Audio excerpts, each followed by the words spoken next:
Y'all see it? Is it recording on your end now? Yep. I see the red dot. Oh yeah, it says recording. Look at that. What drink you guys got? I got 805. Oh, that's a good one. That's a good choice, the 805. I like those. I'm on sober October. So really? I have tea. Tea's tea. It's good stuff. Sober October. Is that all about like sober October? It is now. Are you also participating in No Nut November?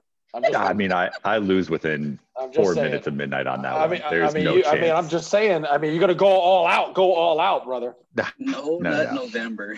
No Nut November. Woo, Lord, 30 days. That's a hashtag. Put it out there. That's a hashtag. That's a thing. It is. 30 days. I gotta try something new every now and again. You know, I gotta add a little spice to my life, and the spice is that's for to take it out. Peace tea. Peace tea. I can't get into that. I can't get into the incel conversation right now. But that's what incels, the No Nut November. No Nut November. I don't understand that, honestly. Like, that's one thing I've never understood. Like, why would you do that to yourself? That's just self-harm there. Like, if you're a masochist, maybe, but it might be an improvement for the priests. It might be an improvement for the little boys. Oh. But do they have to nut in order to still violate the little boys? Ooh. You're right, they don't. Oh my goodness. We are starting on a high note tonight. Off the rails. It's gonna get banned off of YouTube.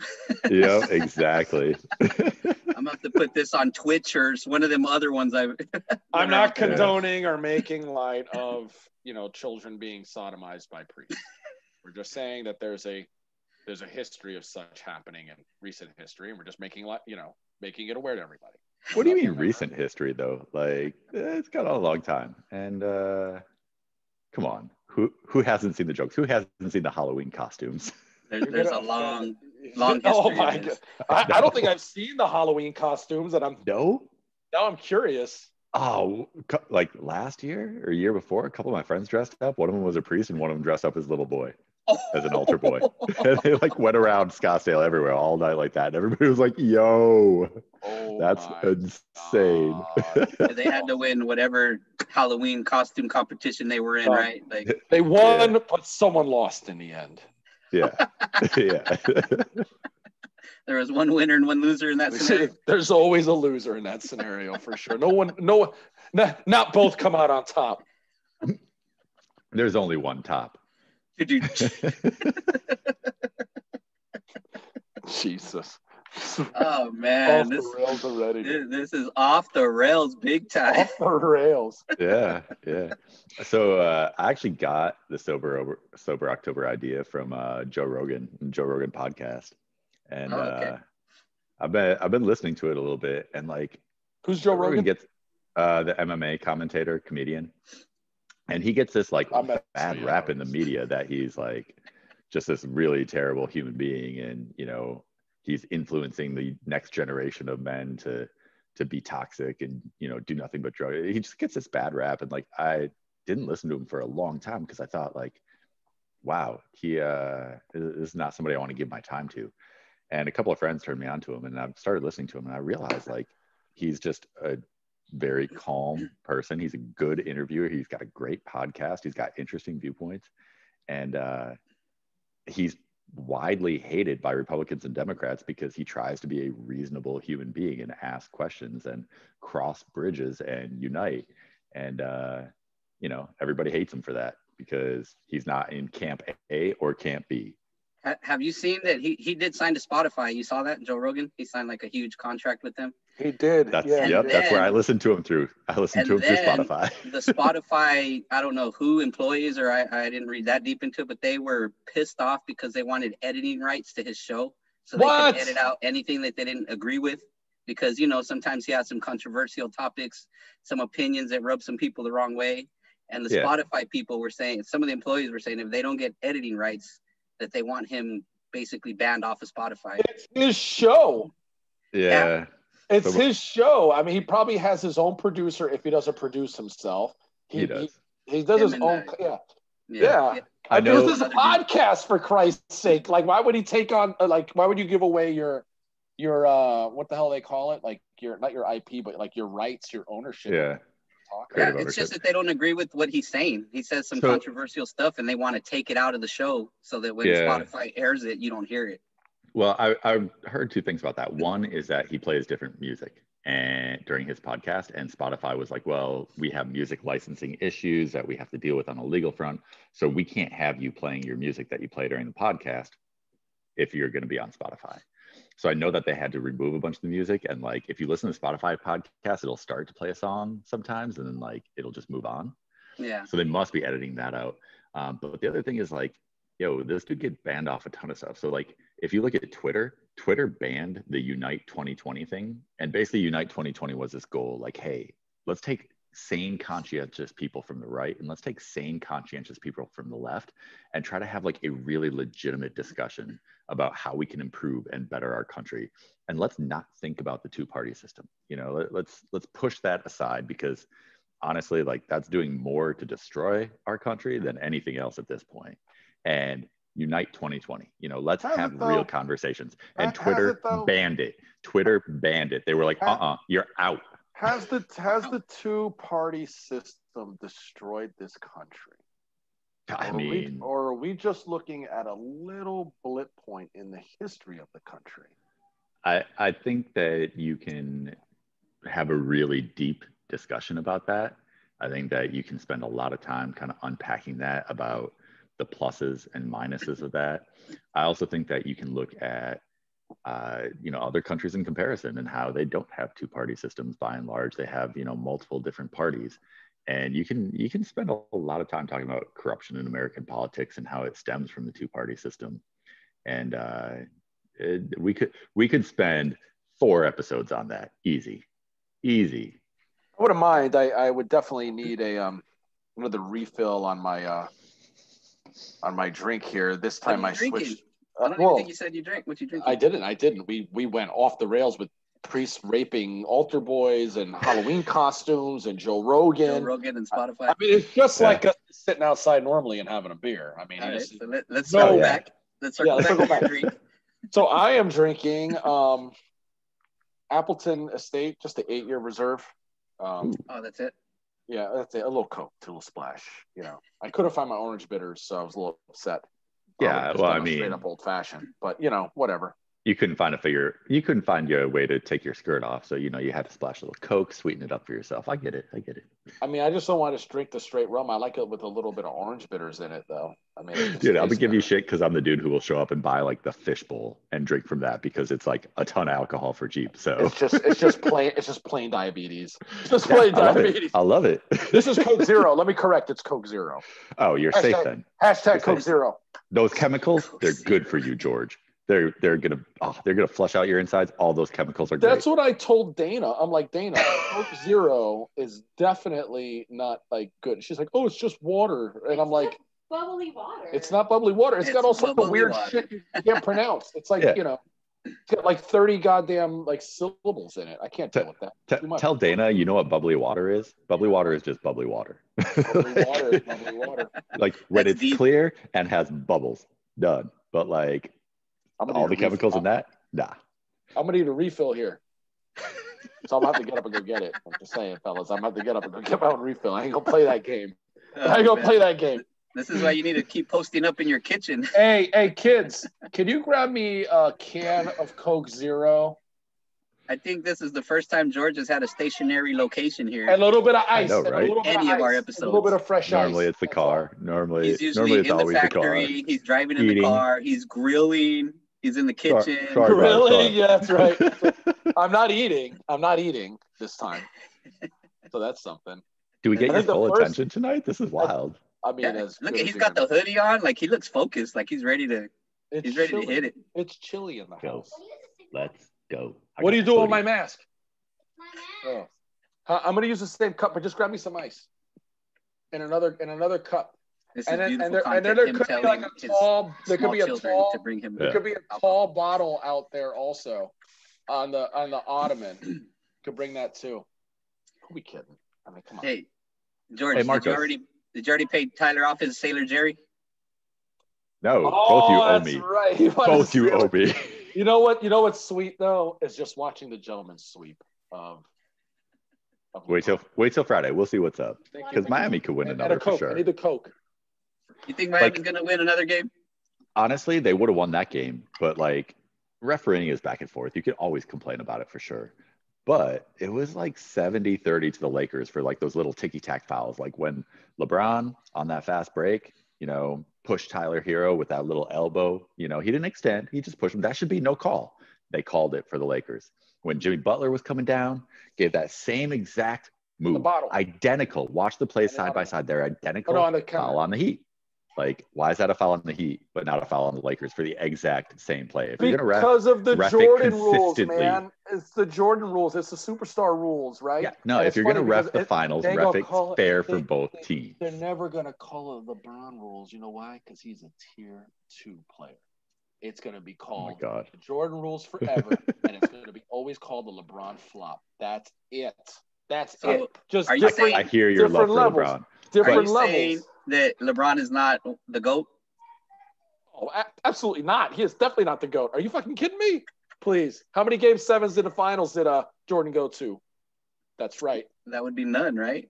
Right. Oh, wait. How many different teams Jordan have to go travel to and pull together different people to go play with him to win a championship? That's right. Just saying. Just saying. I will say this for LeBron. Which before that, by the way, I'll say you two still owe me bottles of alcohol because I said the Miami Heat were making the finals and you were just like, nah, we'll bet on it. You owe me alcohol. But for LeBron, look at the last 10 years. Finals. Injured team misses a playoff. Finals. Nobody else has a record like that since the 60s, when like the Celtics were doing it because they were playing against teams from Kentucky who like pulled up a couple high school players to play against them. Like nobody's done that since. In the competitive modern NBA, I'm not saying that's an I'm not really saying that he's. Bye, George. You're cutting off over there, George. Is this internet or is this Tyler's internet? This is your internet. Okay, yours. You're back. Kids on YouTube. You're back. We see you again. I got all janky looking. You had look, I'm not trying to say. You looked better when you were frozen, but yeah. He was like, yeah, I know. I'm not trying to say that. LeBron is absolute complete trash. I mean, he's a good player and all, but he is an all-time great. He is up there on the Mount Rushmore of basketball. 10 years, finals every time. Exactly. He's on the Mount Rushmore. He's on the Mount Rushmore of basketball players. Yeah. He's in your top 5. Is he in your top 5 or top 4? Not my top 4. 5. Who's your top 5? I mean, obviously Jordan, right? And yeah. Then I'd probably go with like Wilt. Right. Yeah. I'd probably go also with Larry Bird on there. Also, wow. I would put Larry up there. I don't know if I'd throw Dr. J on there. Dr. J. Wow, you're going old school with this top 5. I would put Dr. J on there if you consider his whole career, including the ABA before the NBA ABA merger. He won championships there. Like if you consider his whole career, he belongs. But just the NBA side, I'm going. I mean, look, they brought in the NBA because of Dr. J, right? So let's be. The NBA brought ABA in because NBA brought ABA in because of Dr. J, and a lot of the ballers too. So I put Dr. J up there. I know these young bucks don't know anything about him. I don't know. Maybe. How old are you? When did you see Dr. J play live? I don't know, but there's just gonna ask that. There's so many different. There's so many different people out there. Dr. J like 85. Yes, it's gotta be.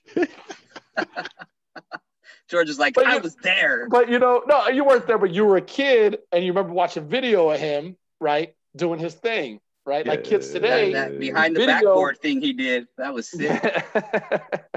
Did you see? I mean, but then there's so many different players, right? I mean, you got to talk. Wait, how do you not put Bill Russell? You got one Bill more. Russell. How'd you not put him on Mount Rushmore? I forgot Bill Russell. My bad. How did I forget Bill Russell? My apologies.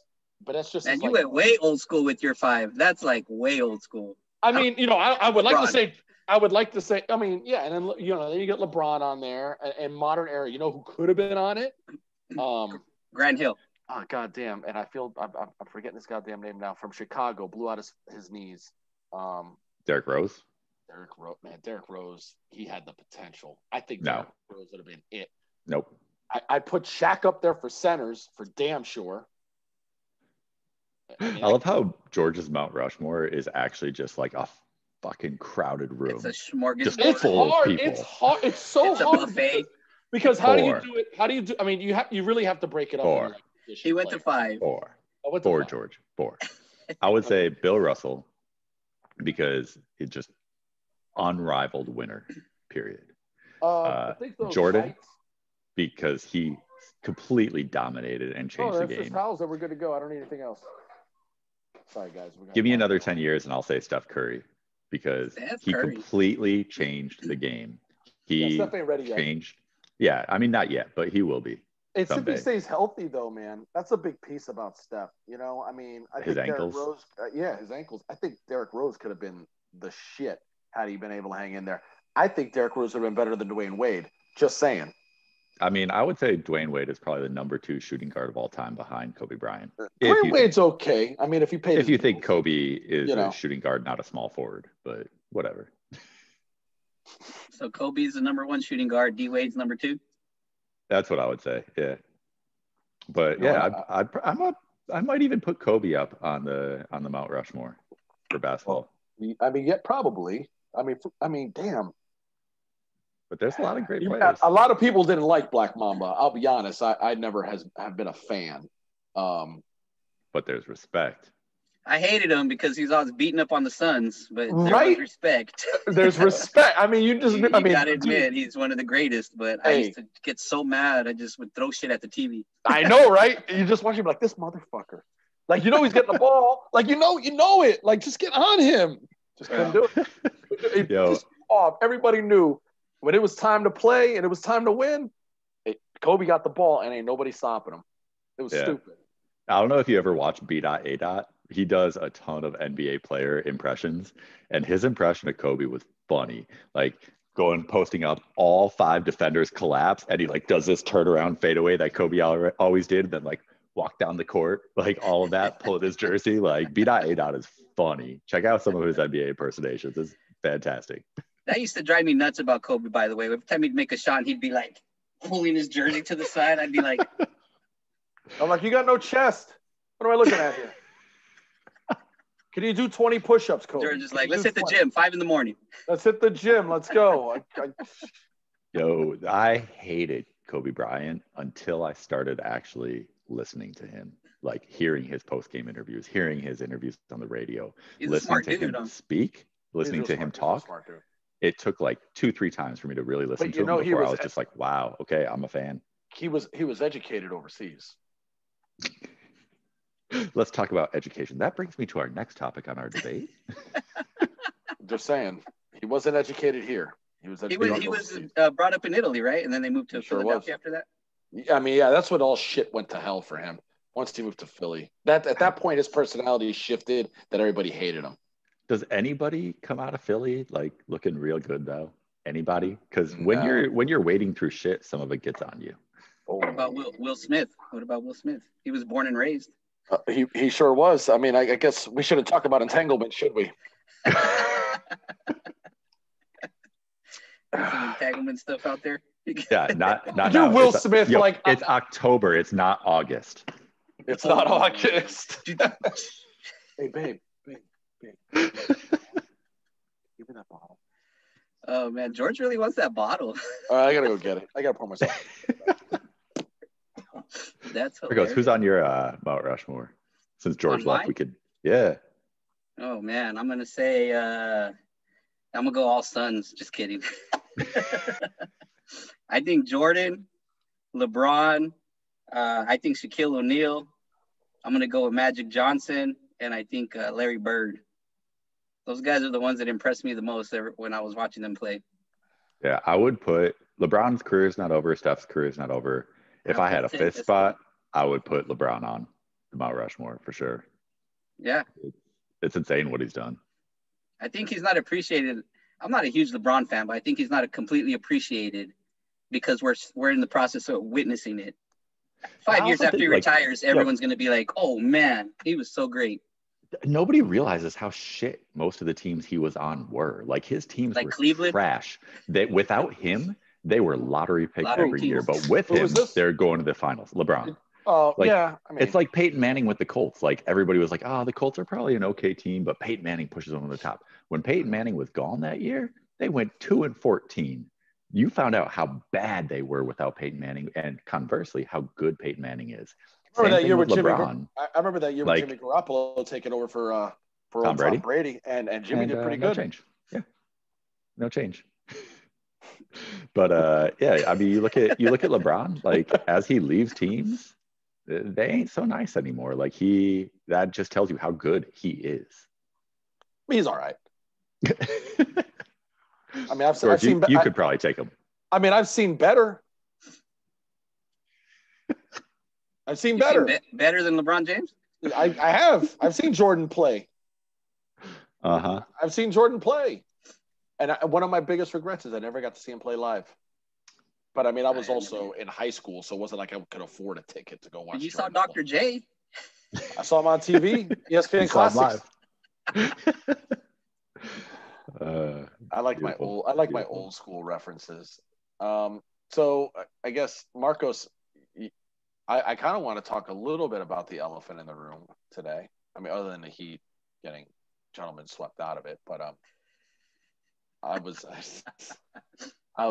really kind of wondering about the vice presidential debates today. There you go. You guys want to get into that nonsense, or get into it? Talk about the fly on the guy's head. Well, the fly. Check out my new name. Check out my new name. There you go. Just for you, George.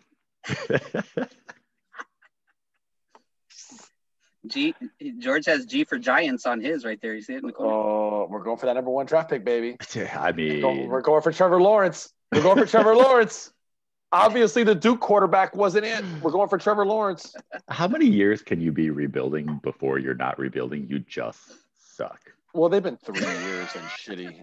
They've been 3 years and shitty. But I mean, let's be honest. Are the Giants and the Knicks in competition? Like, who could be the worst team in the history of sports? Yeah, I think so. Yeah. They're in competition with the Washington Generals, who have to play the Harlem Globetrotters, because they're all in the same conversation for the worst ever. I'm sorry. The New York Giants have 4 championships in my life. Okay. In your life? And then they had really? Yeah. I've seen all 4 of them. And all 4 of them. J. Okay, all 4, every single one of them. Were you sitting next to Dr. J watching the games? Yeah. Having coat hanger abortions in the freaking alleyways. But ooh, what? Where did that come from? We're going back to the vice presidential debate, and we're talking about Mike Pence, Mr. I want to do away with Roe v. Wade. Yo, what do you mean going back to? We never got on that topic. We were starting it. Yet. We were half a second on it. And then we switched to the New York Giants. Like, I mean, what the fuck? Are we going to stay on topic or not? Shit. It's like you've been drinking. Right. That ain't Roe versus Wade. That ain't no motherfucking peach tea. I'm telling you that shit right now. That's peach schnapps in that goddamn bottle. I wish. Sober October is hard.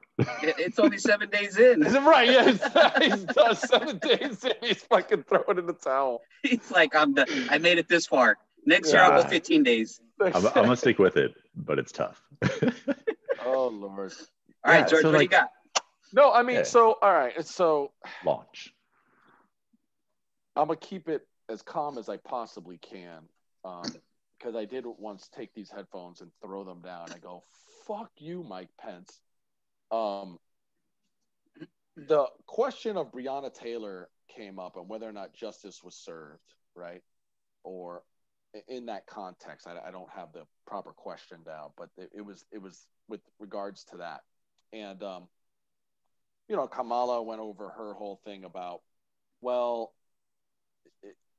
she feels for the family, and there has to be reform. There has to be a national registry of bad cops, which I assume would be that they can't just go get a job at another precinct, which seems to be how these bad actors, right, operate. Right, they kill someone in one place, or they get a lot of these different types of violations for, you know, excessive force or etc. And then they just go to some other one-horse hick town and become a cop there, right? And so they just move the bad problem around. And so she, you know, she said, no, I think that, you know, the essence of it was that it needs to be, you know, we need to look at it. We need to look at justice reform as a whole. And Pence, which I kind of knew how he was going to respond, but I was eagerly waiting to see whether or not he was smart enough to actually not answer the question the way that he did. And he went right out and said, yeah, I believe the justice system works. And at that point, I threw my fucking headset down and I was like, fuck you, Mike Pence. Are you kidding me that this woman gets shot up in her home and the only charge the cop sees is shooting up the neighbor's walls? I'm sorry. That, to me, that was just, and I already knew he doesn't give a shit about black or brown people. I already know he don't care about women either, because he's all up in women's reproductive rights, right? Like, he knows better on a woman's body than anybody else. I'm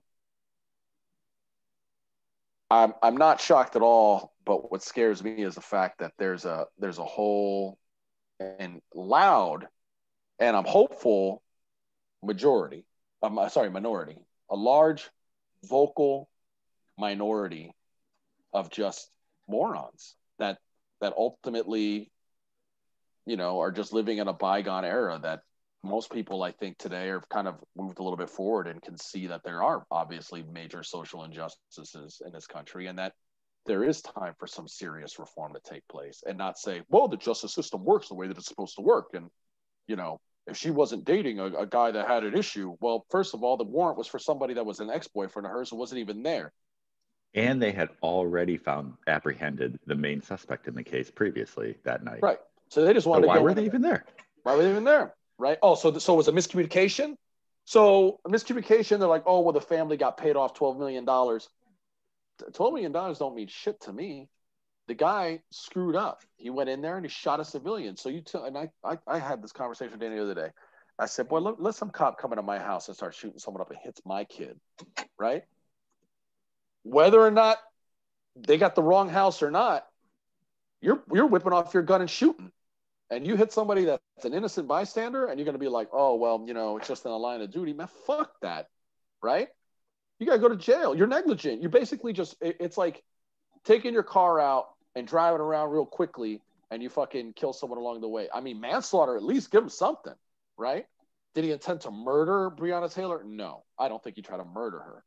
But, I mean, it's definitely got to be criminal manslaughter. There's got to be something. He's got to go to jail for that, and not just endangering other people's lives by shooting a wall. I mean, are you kidding me?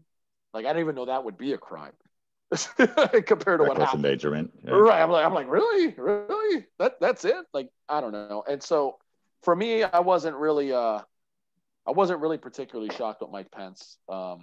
I think it's funny how the only time he was animated was when they talked about the Supreme Court justice nominee. I think like he finally had, for the first time in his life, maybe blood flow to his penis. I don't know. It just seemed like that was the only time he got up and got animated. The rest of the time he was a fucking zombie. He just stood there.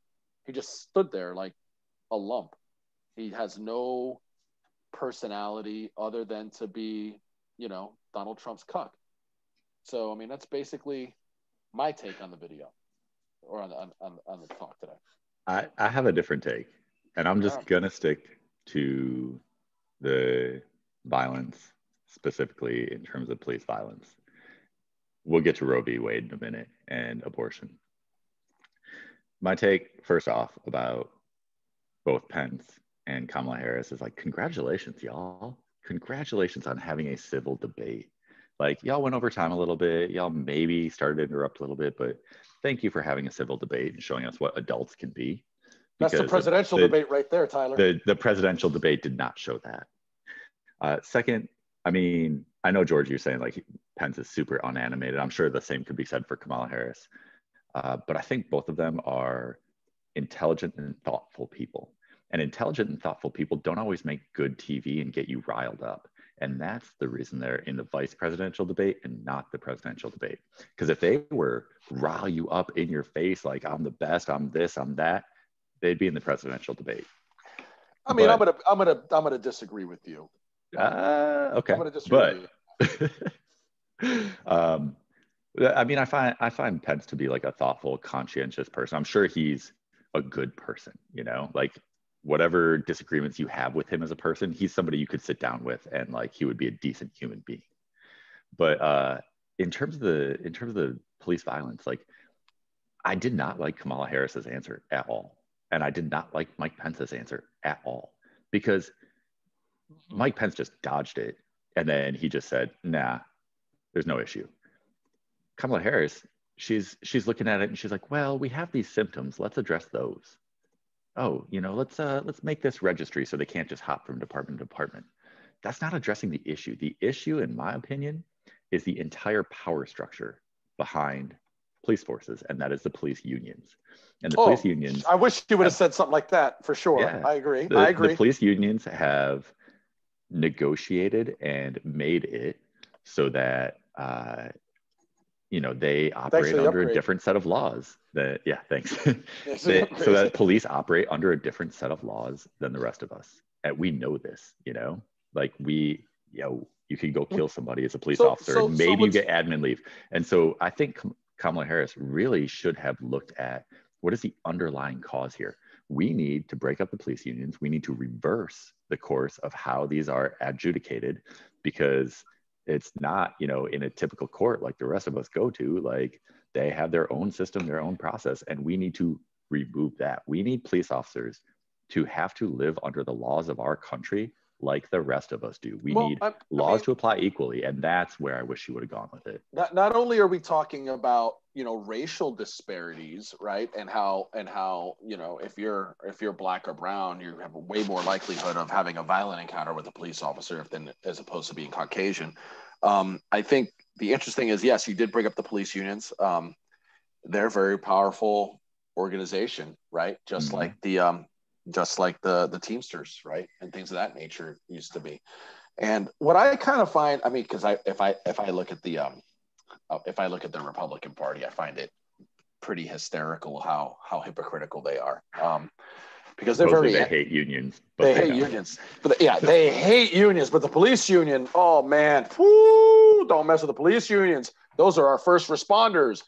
Okay, but meanwhile, you're talking about manufacturing jobs and guys that are manufacturing and working their ass off in machines all day, the backbone of America. But God forbid they sit down and talk about wage negotiations, right? Or workers' rights. Oh, they're commies.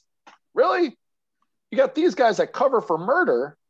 Meanwhile, and let's be very clear, there's not every single cop is a bad cop. I don't think that there's just one or two bad apples. I think the recent events have shown many, many videos of more than one or two bad apples over the course of this whole civil unrest thing since George Floyd, God rest his soul, you know, got strangled on freaking TV and we got to watch it, right? I think that there's many bad cops out there, many bad cops. And I think that there's also people that have sat there, they're not the majority, they're still the minority. And I'm not saying it's like 25% cops are bad, but there's probably a good 5 to 10% that are garbage. And, you know, there's a situation where, you know, if you're even married to them, the amounts of domestic abuse that happen that are reported and not followed up on, because where can a woman go report her domestic violence to? The cops that her husband works at? I mean, how many times have we heard that these cops are like, how about this, George?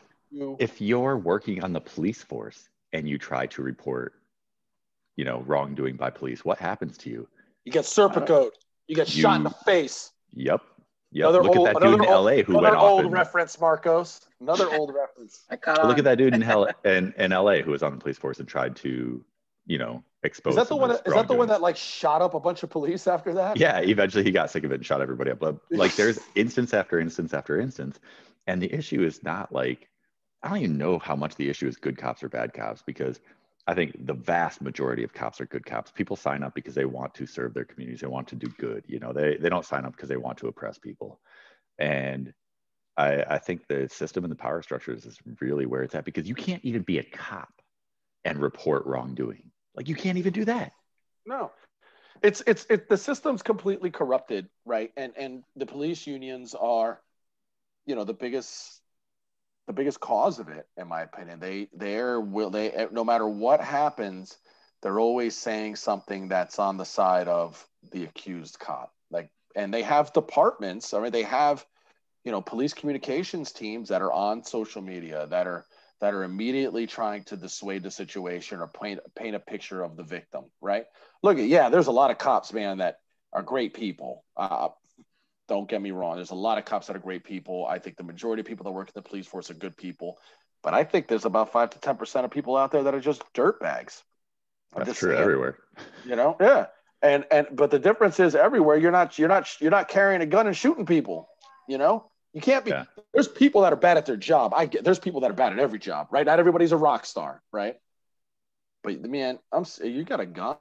You're out there. You're held to a higher standard. You're held to a higher standard. And you should be. You don't understand the pressures they go through every day. Then don't be a cop, man. There's a heart surgeon out there that goes through a shitload of pressure. He's got somebody's freaking chest wide open. You know what? He has a bad day. He gets sued. If he's negligent, he loses his license. He can't be a heart surgeon no more. It's a wrap. So, but if a cop shoots somebody, it's a bad day. Oh, you don't know this pressure they're through. Get the fuck out of here. You know the pressure they're through. There's a lot of people every day that got a lot of pressure, and they do what they do, and they do a good job. And if they fuck up, there's a consequence for it. That's it. That's really what it boils down to. So why the fuck do you get coverage because you're a cop and you got a stressful job? The fuck out of here. There's a lot of people that got stressful jobs. That, and like the other thing is, like, I fully agree it's stressful, and you're walking, oftentimes as a police officer, you're walking into a dangerous situation, and your testosterone starts peaking. You get hyped, you get that fight flight response, like you're trying to keep it under control, you're trying to handle the situation, all that stuff. Like, okay, maybe you get a little bit too hyped and you throw a punch or two too many, maybe you get a little too hyped wrestling a suspect to the ground, and I don't know, you break their leg, something, right? In the scuffle because you use too much force. I get that. Like, how many of us have never, how many of us when we were 18 and just like testosterone just coursing through our bodies never took something too far? Of course. Like, of course we did. And so I think there should be leeway. I think that there should be understanding. But where is the leeway when those cops shot that 91-year-old grandma 38 times in the back and then tried to plant drugs, and we're at the wrong place the whole time anyway? And where should the leeway be in that? There should be none.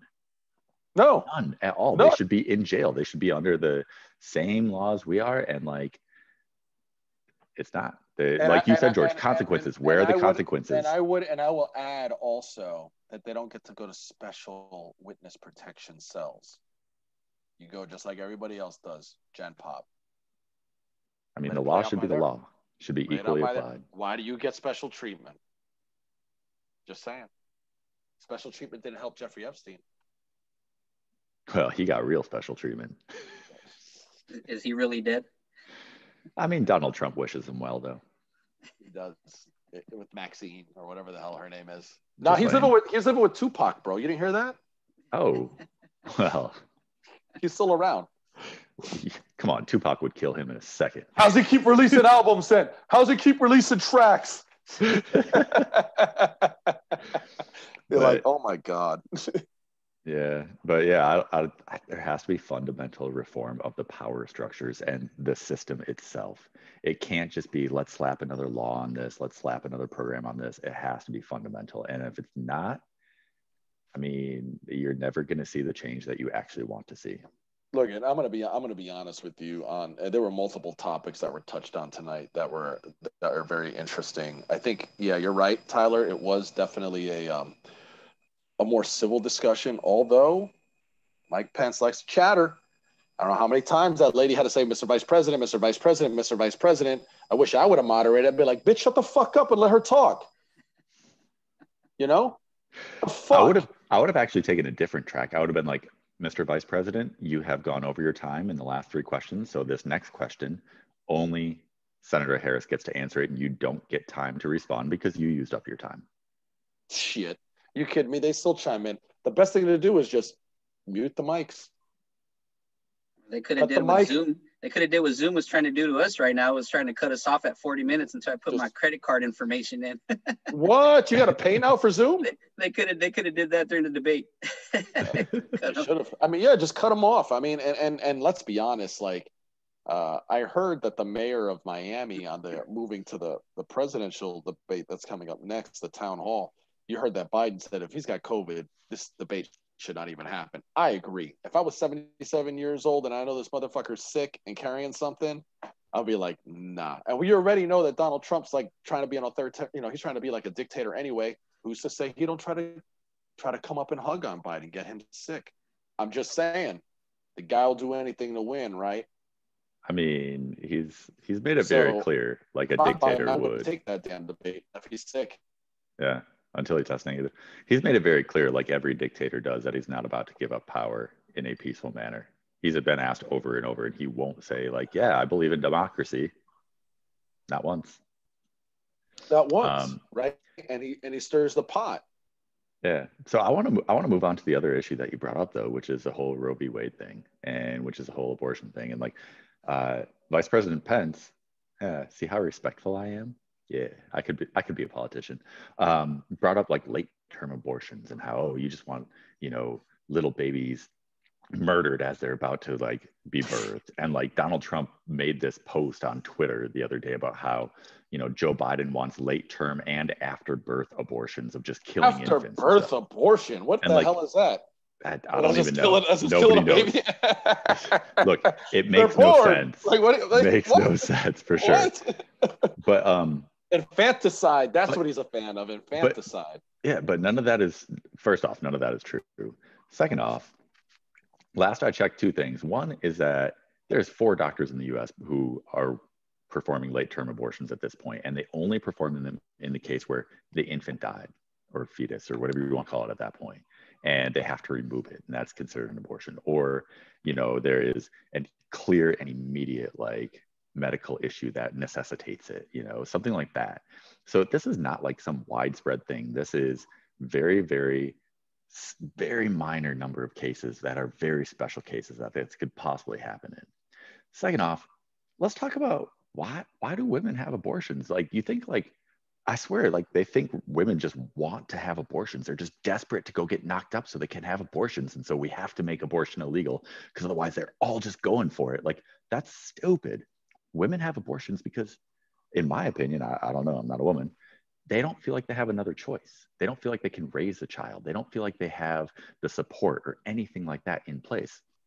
And what that means is that if you give them that support, if you give them the societal structures to support them, to give them options, then they're not going to have an abortion. And where that comes out is it comes out in the numbers. You look at the last number of presidents under Bush, they did not expand those programs. They reduced them, and abortions were pretty much level. Under Obama, abortions went down like 30% because he instituted those programs and gave women another option. If you look at Clinton before, went down about 26% because they instituted those programs. You look at like the older Bush. Where's your citations? Where's your citation? I'll pull up the numbers. I actually looked up all the numbers on this because I knew we were going to talk about it. And I did not prep at all. I'm just free spitting here. Yeah. And the older Bush, abortion stayed constant because they did away with a bunch of those programs. It's not like and they did not give women an option. And Trump, by the way, is about to be the first president in modern history where abortions went up. Look at the numbers. I mean, if you support abortion, if you want more abortions to happen, vote for Trump. I was going to say something that was just going to go over the top, but I'm going to stop there for a minute. I'll text it to you guys later. I'll text you later because I don't need no motherfucker coming over here with an earpiece in his ear knocking on my front door. I don't need that shit because I'm going to tell you what, someone's going to get laid the fuck out in my front yard. You come over here knocking on my door. So that's it. Well, you're on my property. The fuck, I invite you here. So then just spout it out then.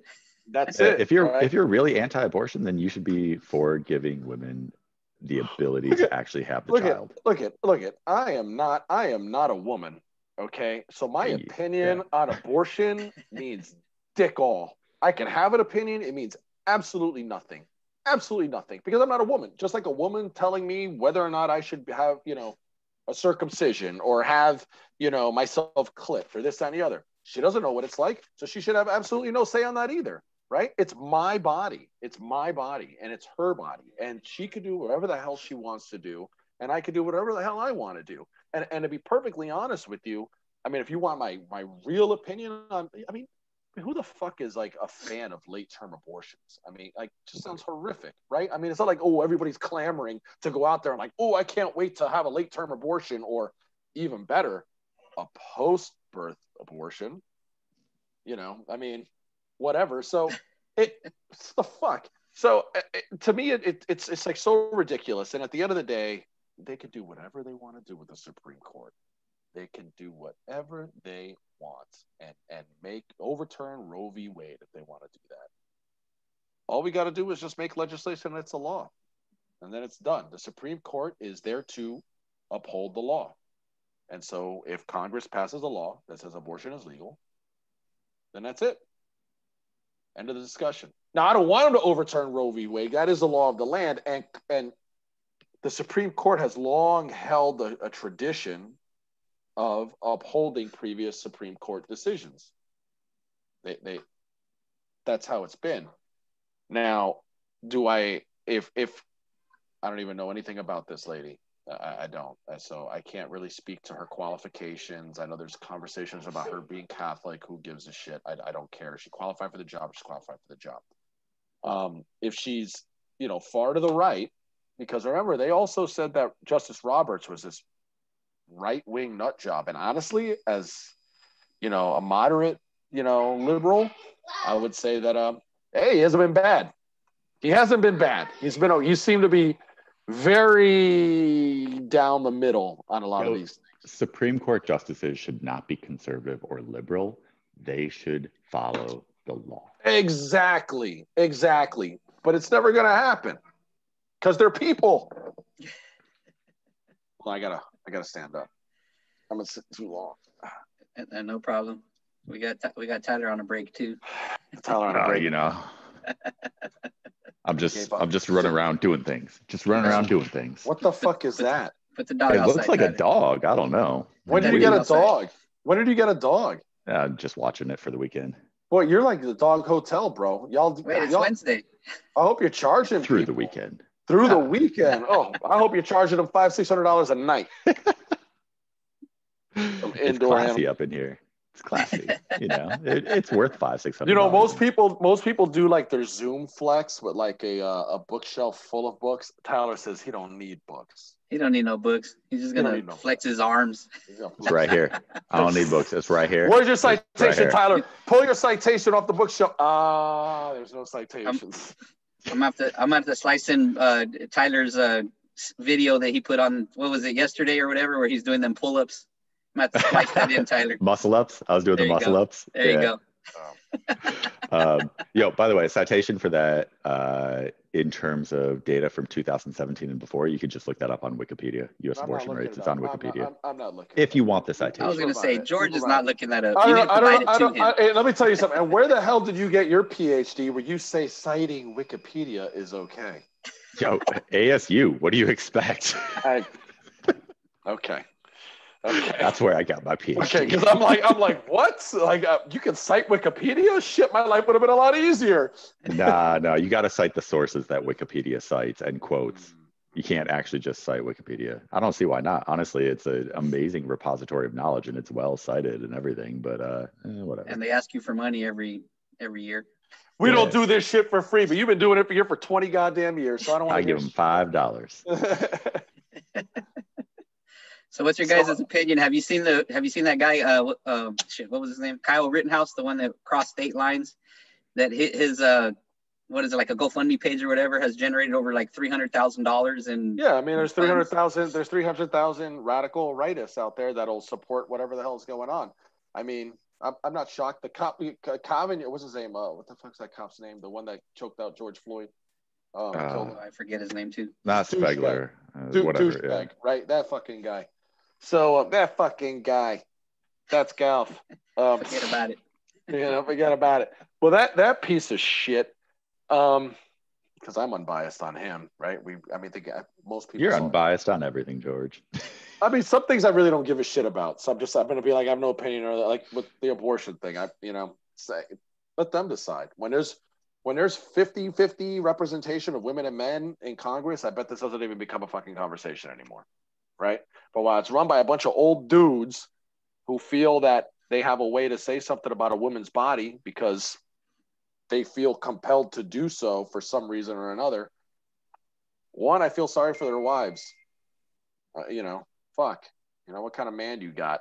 But I don't know. Honestly, with the whole George Floyd thing, circling back to that for I Lose Track, he posted $1 million.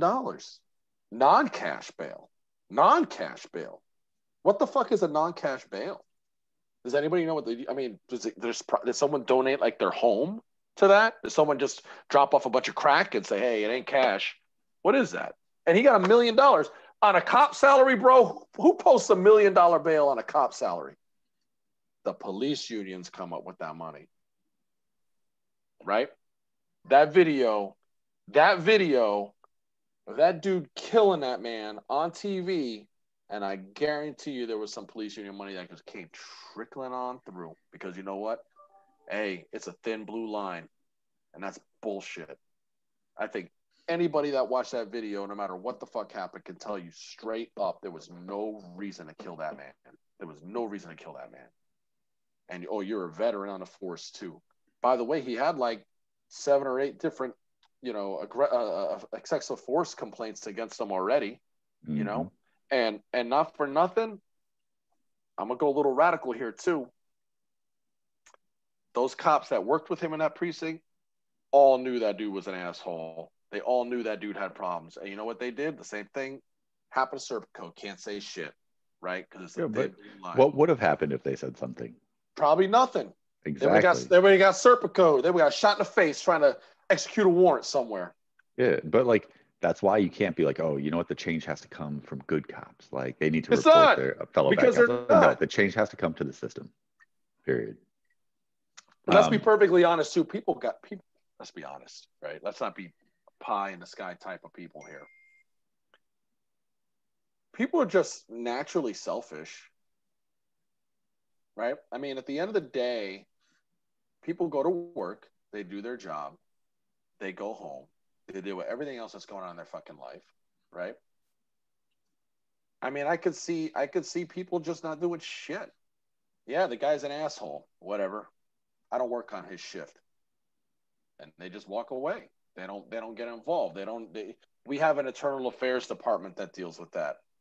It's not my responsibility, right? So it's easier just to sweep problems under the rug to deal with your own bullshit, right? And everybody's got things that go on in their life, right? It's easier to sweep things under the rug and pretend that there's not a problem. To pretend, like Mike Pence says, I believe the justice system works.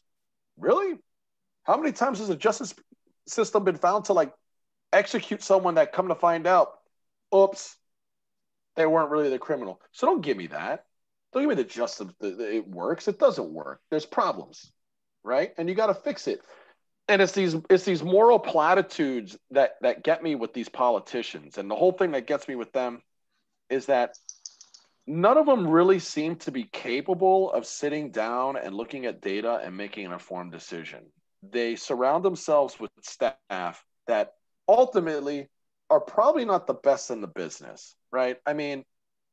Why would you be? Why would you go into government and be an aide to a senator or a House member as a technologist, right? I'm going to make more money in industry. And some people volunteer their time and do that, I guess. You know more than that than I do, Tyler. You lived in DC, so you know that scene. I know all about the fellowship programs and everything where they take PhDs, put them into congressional offices. Yeah, I know all about it. I actually, my crowning achievement when I was in DC is I worked with the Department of Education, who was doing a ton of STEM ed stuff under Obama, and found out like they have 0 people with a scientific background working on all the Department of Education STEM ed programs. So I worked with the fellowship program, and that was already in place for the American Advancement Association of Science, whatever, AAAS. And I worked with APS and the Department of Education, and managed to get a fellowship started there, where they would bring in a PhD physicist to work on these STEM ed programs. And it was wildly successful in the first couple of years, the impact that these fellows had there.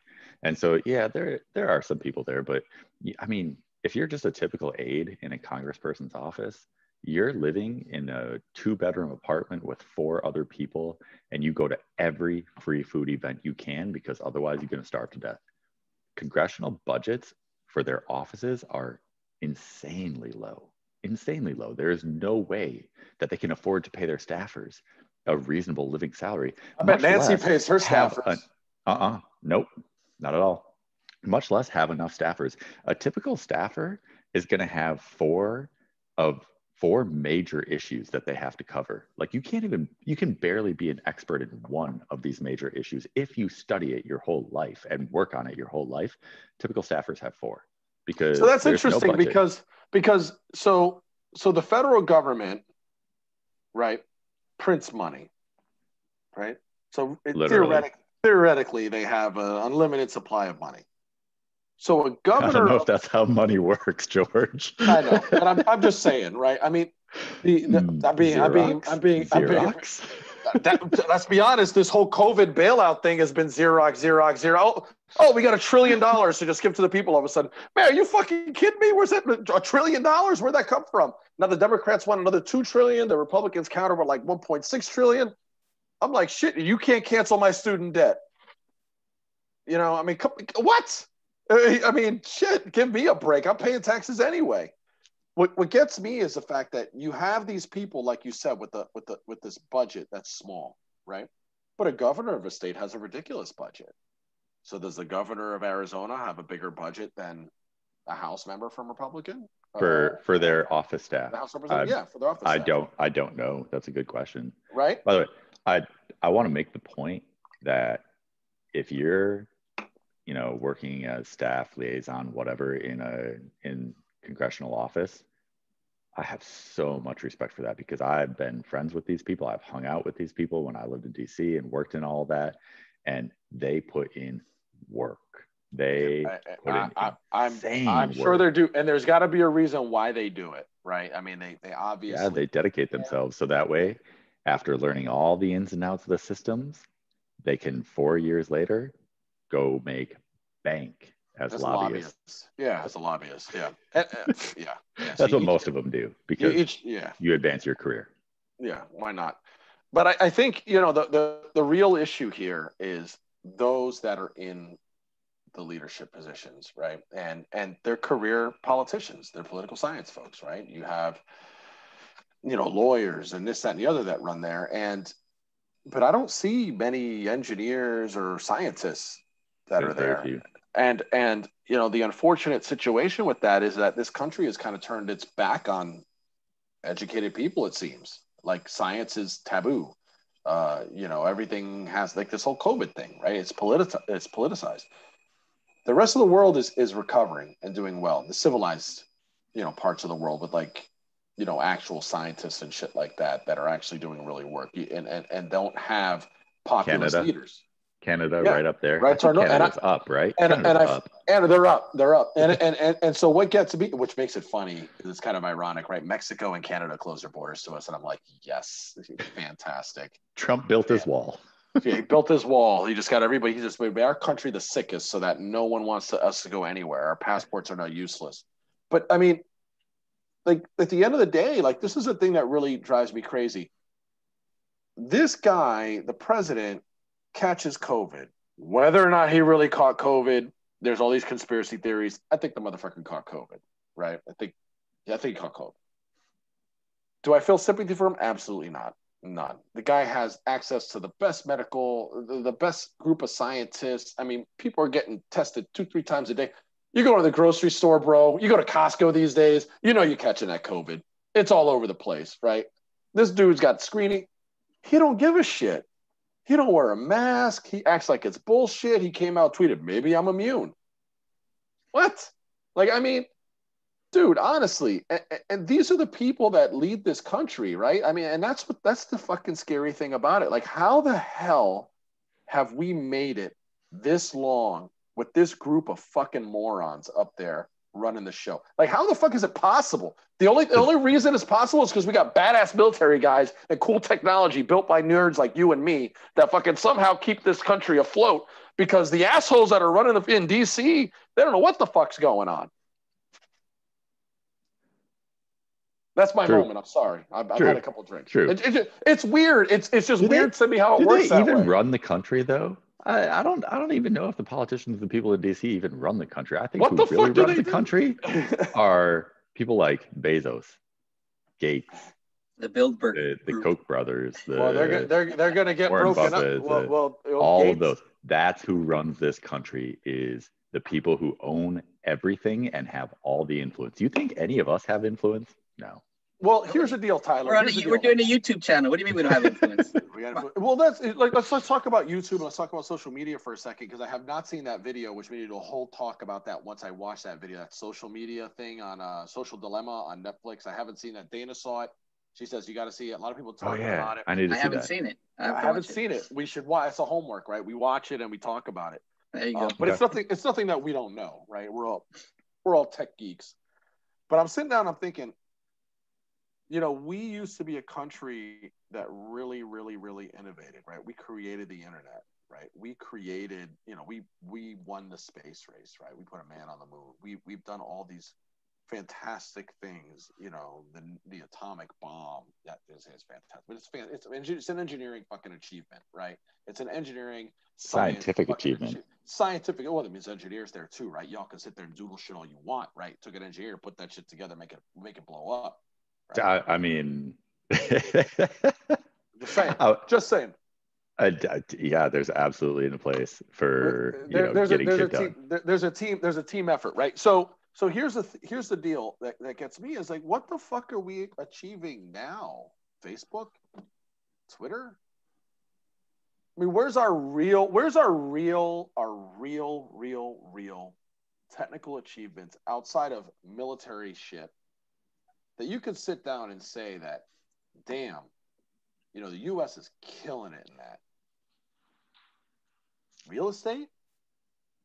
It ain't TikTok, that's for sure. The Chinese got us on TikTok, right? I mean, what do we do? What the fuck do we do? I would say that there are still a lot of scientific achievements that the U.S. can claim sole credit for. I would also say that given the scale of scientific enterprise at this point for the really big stuff, it's all international cooperation. Look at ITER, Look at it out in France, but it's a 9-country group of which the U.S. is one of those 9. And they are working on nuclear fusion, which is the opposite of nuclear fission. And it is an unreal technology. Look at nuclear confinement. Is it going to be cold fusion, Tyler? Are we going to see cold fusion like the Saint? Is it going to happen? Oh my gosh. Do not bring Val Kilmer up into this. Let me bite at you. He was great in Tombstone. He was great in Tombstone. He was. But I really think, George, like what you're talking about for the U.S. kind of losing our spot as the world leader happened with the SSC, the super collider that was supposed to be built in Texas, where we started digging. We spent years doing it. And then we pulled out and we stopped because we're like, oh, this is too much. And like, we're still world leaders in many places. Like James Webb Space Telescope, Hubble Space Telescope, all this different stuff. We're still world leaders. We're still innovating. The amount of technology and innovation that had to happen for the James Webb Space Telescope to even be imagined, like, and begin to be put together is unreal. Like, we are still doing amazing innovation, but we're not doing it at the same pace we used to. We're not doing it with the same vigor that we used to. And also, the world has changed. A lot of it's just international cooperation now. I mean, I get it. I mean, I'm more of a globalist myself, I guess, right? I mean, you're better working with, more people on something than less, right? You want more resources, so long as it's controlled, right? You want a close partnership, right, where people aren't going to just take your shit and steal it, right? Some places we know, but I think at the end, I think you're right in some ways that there is kind of this instant gratification that we expect, right? Like we should just succeed and not put effort into succeeding, right? It should just come naturally to us because we're such a great country. Oh, it's a little bit too hard. Maybe it's not worthwhile. Oh, I can't make a quick buck out of it, right? The whole capitalist viewpoint. I'm a capitalist. I'm not going to lie. I like working. I like finding an opportunity to make more. But I also believe that there's social aspects and there's a backbone that's needed in this country, right? And I think that ultimately, if we're truly a capitalist society, if we really want this country to be great, I think we have to treat it like a business in the sense that, a business has to treat its assets and protect its assets and do the best that they can. And the country's greatest assets are its people. And until we invest in the people and we really focus on the people, well, then what are we doing? We're just regurgitating facts, or what we're doing now is we're just keeping ourselves in this system that has been around for a long time, which is kind of like a feudal system, right? Where we have this group of dukes and duchesses and whatever, which are now your Bezoses and your Koch brothers and all that stuff, that have money, and the rest of us just work for them. And we take what they give us, right? And they hate unions, right? The moment we start talking about having a union, it's a big problem.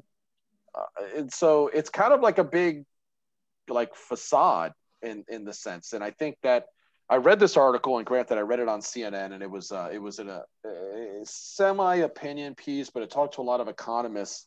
And I have to go back and I could find it, but I tell you, it came from CNN, and it had a lot of different, economists on there. I'm not an economist, but they talked about how this pandemic has actually poked holes in our capitalist society, in the sense that now you can see that people lose their jobs at the scale that they've lost their jobs.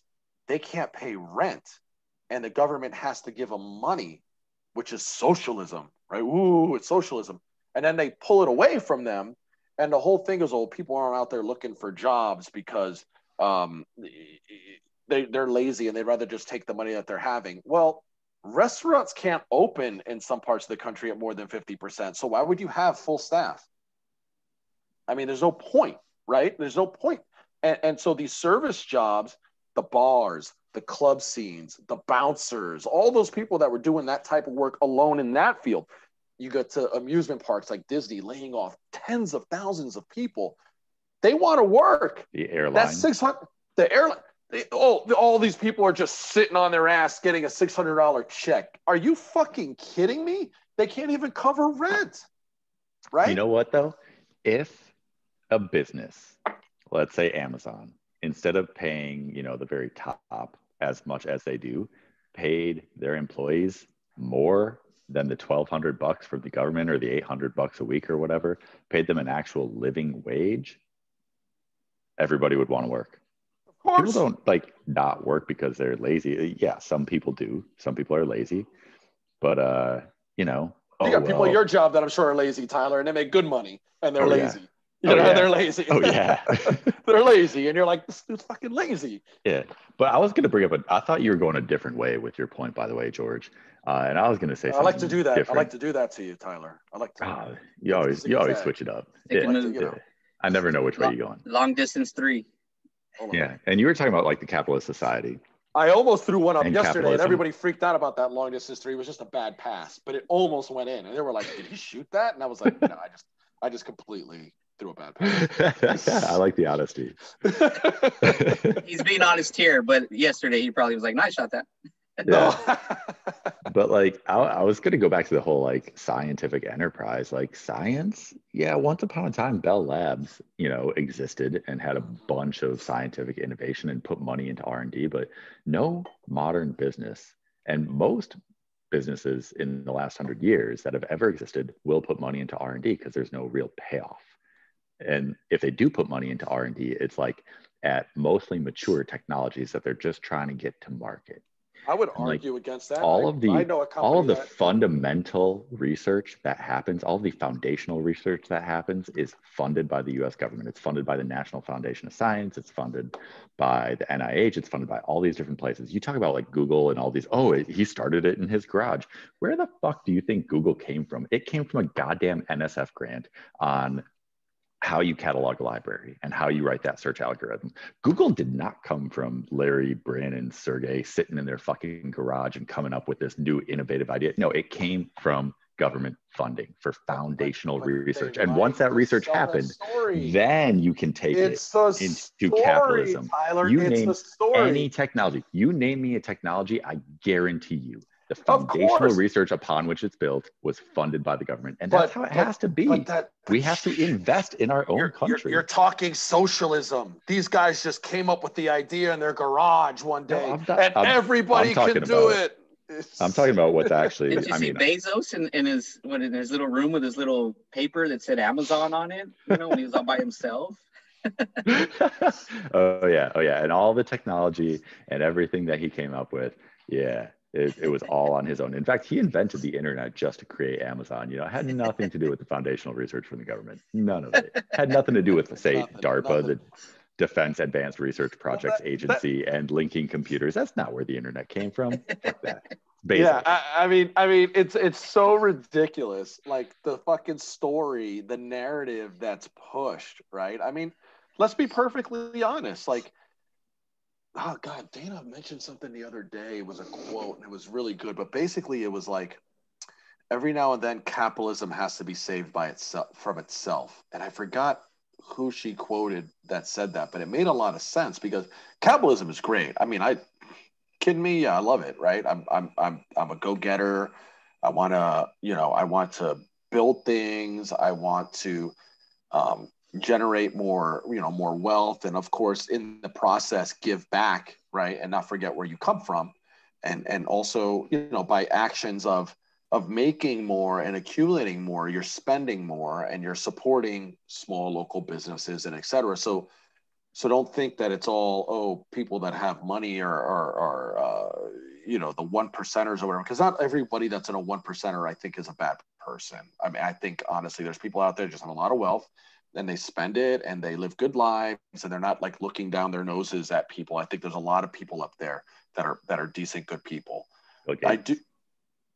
Yeah, I mean, he's an amazing human being. Yeah, I guess I'm just thinking. To chip everybody. I'm thinking about people that you don't know. I'm thinking about people that aren't social media whores, right? Or not that Gates is, but I'm just saying, people that just want to live their fucking lives, right? And just they have a lot of wealth and they do their own thing, and I don't think there's anything wrong with that, right? I think that they absolutely have a right to. Well, everybody has a right to do what they want to do, but I think at the end of the day, like I don't think there's some overwhelming conspiracy to keep us down with that. But I do believe that the narrative that's pushed by people in that 1% or 0.5% that have money and that want to do bad things are able to push a narrative that these guys just came up with something in their fucking garage one day and that was that. No, they came up with something and they got a fucking government grant. The government bankrolled them to start off, paid for N amount of IP, right? Got what they wanted out of it, and then they were done. They were released and they commercialized it, and that's great. But don't make it sound like these guys came up out of fucking nowhere and made this fucking multi-billion-dollar company, and it was just by ingenuity on their own, and this and the other, and they picked themselves up by their bootstraps to make it happen. Well, the government sponsored it, right? They paid for it, so there's a little bit of socialism in there, right? I mean. Yeah. What are we talking about? And so that's what I'm saying, right? Like things like that, when the government intersects these points, right, and starts putting a little skin in the game, right, investing in the people at these small little touch points that they do, and you see the great things that come out of it. Well, let's focus a little bit on extending, not overwhelming the whole system, but extending a basic social safety net, right, for things like this that happen. That people aren't just getting thrown on the street. There's a gig economy. I read an article. There's a new gig economy job that's coming out there. And guess what it is? It's evictions. It's evictions. There's a fucking gig economy now to come by and evict people because guess what? All that rent that has been forgiven, right? If you own a property, you haven't been collecting rent, right? Your bank, meanwhile, is on your ass, right? You got to pay the bank back. So what are you going to lose? You're going to lose your property, this and others. Get screwed on yourself, or are you going to evict these people, right? And get renters back in to start paying back on what you owe. And so not every landlord's a bad person. They're a person like you or me or whatever that, has a big bank that's on them, right? Meanwhile, the banks get a big ass fucking check. They're all right. They don't got to pay anything back, right? But the landlord's got to pay the banks, or the bank's going to take his property.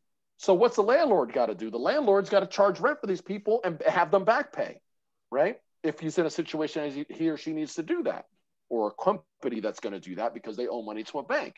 And then, so it just waterfalls down. So when does the government say, hey, let's stop these big fucking banks from getting theirs, and let's protect the fucking people that actually make this country, the guy that's fucking plunging the toilet at the bank, right? The bank teller who works at the bank that's foreclosing on people, right?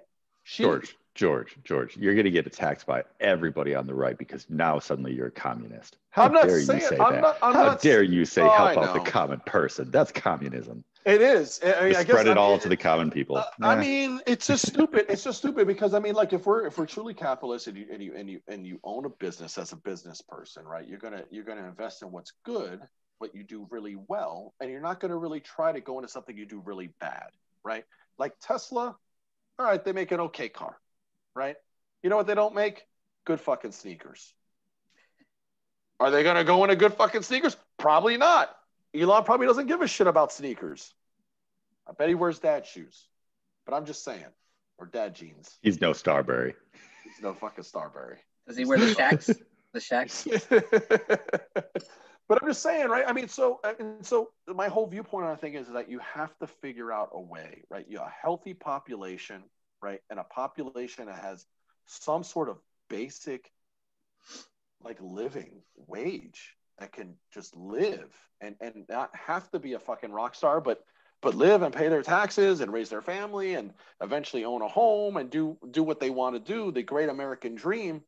They have to have some opportunity. And like you said, Tyler, if they're only getting $600 or $1,200 a month, but they can go get a job making, $2,000, $2,500, $3,000 a month or whatever, all of a sudden, why would I just take that little check where I can actually just go do something and make more money? Right? Mm-hmm. I mean, then I could go buy the things that I want. I can live a life. I can take a vacation. And so, it trickles all the way down, man. It trickles down to single parents, right? That have to work 2 jobs and just need an opportunity to go, take some night classes, right? And get some help to daycare their kid or something like that, right? Be fucking people that are living in poverty and the situation just perpetuates over and over and over again because there's no help for them. Right? They're called welfare queens and bullshit. They're taking advantage of the system. Well, who the fuck told them to have 2 kids? Bitch, please. People are divorced and end up as single parents, or somebody has a mental breakdown and they're a single parent all of a sudden. I mean, who the fuck? You don't know. You don't know what happened to them. And so as a government that spends 20x more on military spending or whatever the fuck, the next 5 countries combined or some shit like that, the numbers are just stupid. You can't take 1% off of that and just help out your number one asset, the people that fucking make the country, that grow your fucking food, that fucking clean your fucking toilets, that are innovating in technology, that are working a machine. You can't invest in that, right? You can invest in having enough nuclear weapons to fucking nuke the world 150 times over. Are you fucking kidding me? It's stupid. And so what if we have to nuke the whole solar system? I mean, we need those nuclear weapons. Mars might come down. It just makes no fucking sense. And they're like, well, how are you going to pay for that? Oh, well, we're not paying for shit now, are we? We're taking debt on everything. Are you kidding me? Are you? Oh, who's going to pay for it? Where'd that $3 trillion just come out of? In the last 4 years, like if you're conservative and you want to see a balanced budget and you want to see not out of control spending by our government, like, oh my God, Trump, he has increased the year-to-year deficit of America more than any other president in the history of the United States. Fake news, Tyler. he came in with about 400 billion, 300, it was 300 some, I think, $370 billion year-to-year deficit, and now it's over $1 trillion. Why? Because he just spends wherever he wants and adds money here and adds money there, and then trusting gives a guy that has multiple bankruptcies. Yeah, trusting a guy that's had multiple bankruptcies to balance a budget it's pretty funny. Asinine. It's and like, yeah, like I mean, like you're talking about, like, you know, this excessive spending. At least try to spend it on ourselves. You know, like, I mean, invest in the people, man. You know, get rid of the student loan debt. I mean, fuck, honestly, you know, you don't even the whole thing. Oh, they're going to raise taxes or this, that, and the other. Well, it doesn't have to be that way. You can keep taxes low and just stop spending money on other bullshit. Oh my God, what a fucking tragedy! Holy shit, I don't have to fucking spend money on bullshit anymore. It's like people that live paycheck to paycheck, right? A lot of people live paycheck to paycheck. I live paycheck to paycheck sometimes, right? It's happened. I've lived it. Yeah. I've been a grad student. I fucking lived on less. I financed the shit out of grad school. I'm up to my fucking eyeballs in student loan debt, whatever, right? But people always seem to live beyond their means, right? They're like, oh, people live beyond their means. People live beyond their means. People live beyond their means. The government lives beyond its means. It fucking borrows from everything. So what are we talking? That's who we are as America. We live beyond our means. Like that's it, right? We all live to the fucking max, right? And it doesn't make any sense to me. And I've always wondered this, and I'm not really political. I don't run for office or really have any idea of doing such. That's funny because you've been talking about it lately. You're like, you're running for president. Office. You're running for president. Brother, hold on for a minute. No. Okay. Who the fuck wants that job? Reverse. But no, in all honesty, I mean, it surprises me that we go back to the two-party system they talked about earlier on. See, I remember shit, believe it or not. And for a whole hour, you can remember. You have like a super goldfish memory. Super. The whole two-party system and it's tearing this country apart or this, that, and the other. I think that it is a blip in what's going on right now. I think the country has been able to overcome issues with the two-party system. The Civil War, for example, was a two-party system, and it ended up being resolved, right, in the end, and the parties have flipped over time.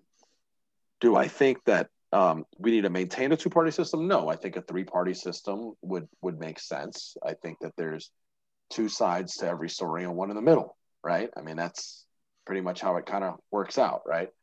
But I think at the end of the day, what you mentioned earlier on about the Kamala Harris and Mike Pence thing, even though I completely disagree with Mike Pence on pretty much everything, which is not much because he doesn't say much, you know? So it's not like it's like yeah, I mean, I have like 30, 40 things to say about him because he doesn't say much. Yeah, but we've been on here for an hour and a half, and we've barely said anything of substance. How are you going to say something of substance in your 2 minutes that you get? I'm not a goddamn vice president of the #1 country in the world, brother. I mean, I'm just some asshole having a conversation with a couple of friends and having a drink or two or three.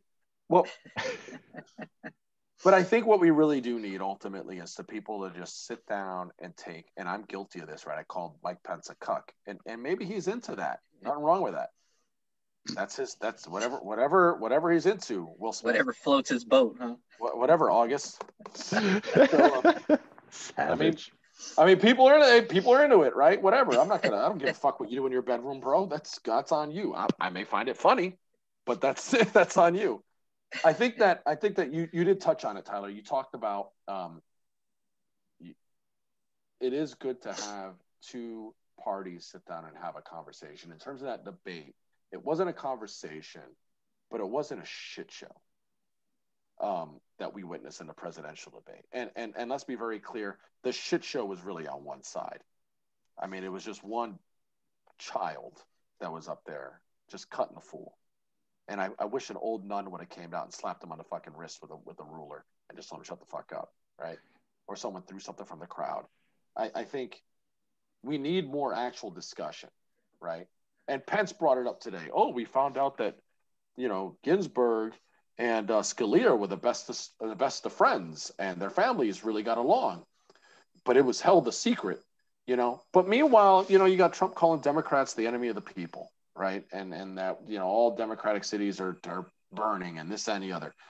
And it's inflammatory. It's completely inflammatory. There's no way you can call. If I said every single Republican was a freaking inbred hick, that doesn't. They're not going to want to sit down and have a conversation, right? I have many friends that are Republicans, and it's fine. It's just bullshit. It's just inflammatory. It's just done to get a rise out of people. Yeah. And instead of just sit down and calm down and have a fucking rational conversation. But politicians don't seem to be able to have that conversation, right? You and me could argue technical shit all day, and I'll make fun of you and this, that, and the other. But at the end of the day, engineering is like an actual degree, and physics is just kind of fun and cute. I mean, whoa, shots fired. Now we're tearing down my physics degree. Shots fired. That's cool. Your heat suck, and physics sucks. I like physics. It's like a hobby. I it's just like love that the man just tears it down. Honestly, it's just have a good conversation, right? Like have a good, honest debate, a good conversation, right? That'd be nice. It's too much. I'm naive. Yeah, you are, for sure. You're definitely naive. But you do make a good point about like inflammatory language and the language that's used from the very top, and how that has a real and true effect. Look at all the tweets from all the Proud Boy leaders after Trump was like, stand by, if I don't win this election, stand by, because they're going to start a civil war. Like, yeah, you really believe in democracy. All right. But look at all the tweets from them. They were fucking excited. Like James McGinn or whatever that dude's name is, Brian McGinn. I don't know. The Cuban guy? Like, no. One of the founders of the Proud Boys. He was excited. He was like, yes, sir, President, we are ready to roll. Like, we're ready to lay some bodies down for you. Like, it comes from the top. And that has a real effect. And it has a real negative effect in this case. The other thing that I was going to say is in regards to the Supreme Court and in regards to the different justices who are like able to have good relationships with each other, like they absolutely should be able to. And honestly, a lot of politicians in DC from across the aisle, they're all friends with each other. They all go grab a beer after they get done arguing on the floor. Like they can have real conversation too. We don't see that though, because that doesn't sell on Fox News and MSNBC. That's not the talking point that's going to get you riled up and like go get you to vote or something. A lot of commercials, a lot of money in that, right? Go watch C-SPAN 2 and just watch the like long, boring ass debates on the House floor. Can't do it. Because it's boring and it doesn't sell money. I was excited to see the grass grow this morning. Yeah, you're sitting here talking about how we should have reasonable discussions and conversations. That doesn't sell. They happen. Go watch C-SPAN 2. They happen all the time. But nobody wants to see that shit. You just want to see somebody get smacked up. Bah! Ooh, look at that. Ooh, I do like myself a good British Parliament conversation. I mean, I think sometimes, you can talk to somebody so many times, and sometimes, you just gotta lay hands on them. Ain't nothing louder than these hands. Ain't nothing louder, bro. Ain't nothing louder. I mean, shit. Yeah. Oh, I just remembered too. Total random aside. When Pence was talking about China and how tough they are on China and how we had, half of our entire trade deficit was all to China and all of that, Senator Harris missed a real point there. Kamala Harris should have said, hey, our trade deficit to China after 4 years of Trump is bigger than it was before, and it's the biggest it's been in the history of America. She should have said that. She didn't. I don't know why. That's the most obvious thing. Oh, we're so tough economically on China. Look at our trade agreement where they agreed to buy more soybeans from us. And if they don't, there's no recourse. And also we released them from a bunch of other, agreements that we had previously. Like that's the worst trade deal ever. And like Kamala Harris could have just been like, hey, we're more in debt to them now than we were before. Where's your win? Where is your win? And instead she was talking about like manufacturing jobs. Yeah, I get that's important, but let's just talk about the relationship with China that is becoming even less advantageous for us. Like she should have stuck to that point. All right, that was my random aside. I know. I mean, you bring up a really good point. I mean, let's be very, very clear here, right? I mean, I think there was a time that we really did need China. We needed them, right? They're cheap labor. They're cheap labor. I've always questioned. If you want to send jobs overseas so you can pay your own workers here less and put them into poverty and dependent on the government, we need other countries to ship jobs to. It's all about Wall Street and the quarterly report, right? And what the forecast is. That's the only thing that matters. Right? Who's going to fill all the Amazon orders? Right. Exactly. Right. And so, no, but I mean, it goes into it gets into some really, really, really strange relationships with the U.S. and what happened in Latin America, right? South Central America. You can start talking about the Dole Banana Company. You don't starting a coup. You don't want me to start about Dole. So they can sell bananas. You don't want me to talk about that. But I mean, let's be honest. I mean, we've always been in a position where we're always going to look to spend less and get the biggest amount of return, right? And that makes an amazing amount of sense. And so now you're starting to see other countries that used to be enemies, right, that are now very big portions of our manufacturing. You take a look at what China was, and you see the cost of China to manufacture things in China has actually gone up. They have a booming middle class now in China. Why? Because costs have gone up, right? Costs have gone up. They didn't have that before. They were literally the party and then a bunch of people that just really didn't make much money, right? But they got some sort of subsistence living or whatever it is because they're like super communist, right? So let's not even get to the socialist communist discussion because they're completely different they're completely different, but they've had the right tries to make them the same and they're not. But I think, what you're going to see with them is the same thing that's happening now. I mean, did a trade war need to happen? Am I upset about it? No, I'm not, because, China does play dirty, right? China doesn't believe in IP. China doesn't believe in human rights. So, in my opinion, fuck them.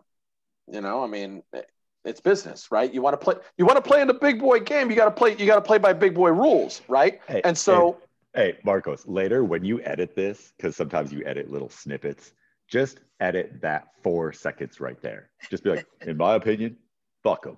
Fuck them. I mean, fuck them. I mean, look.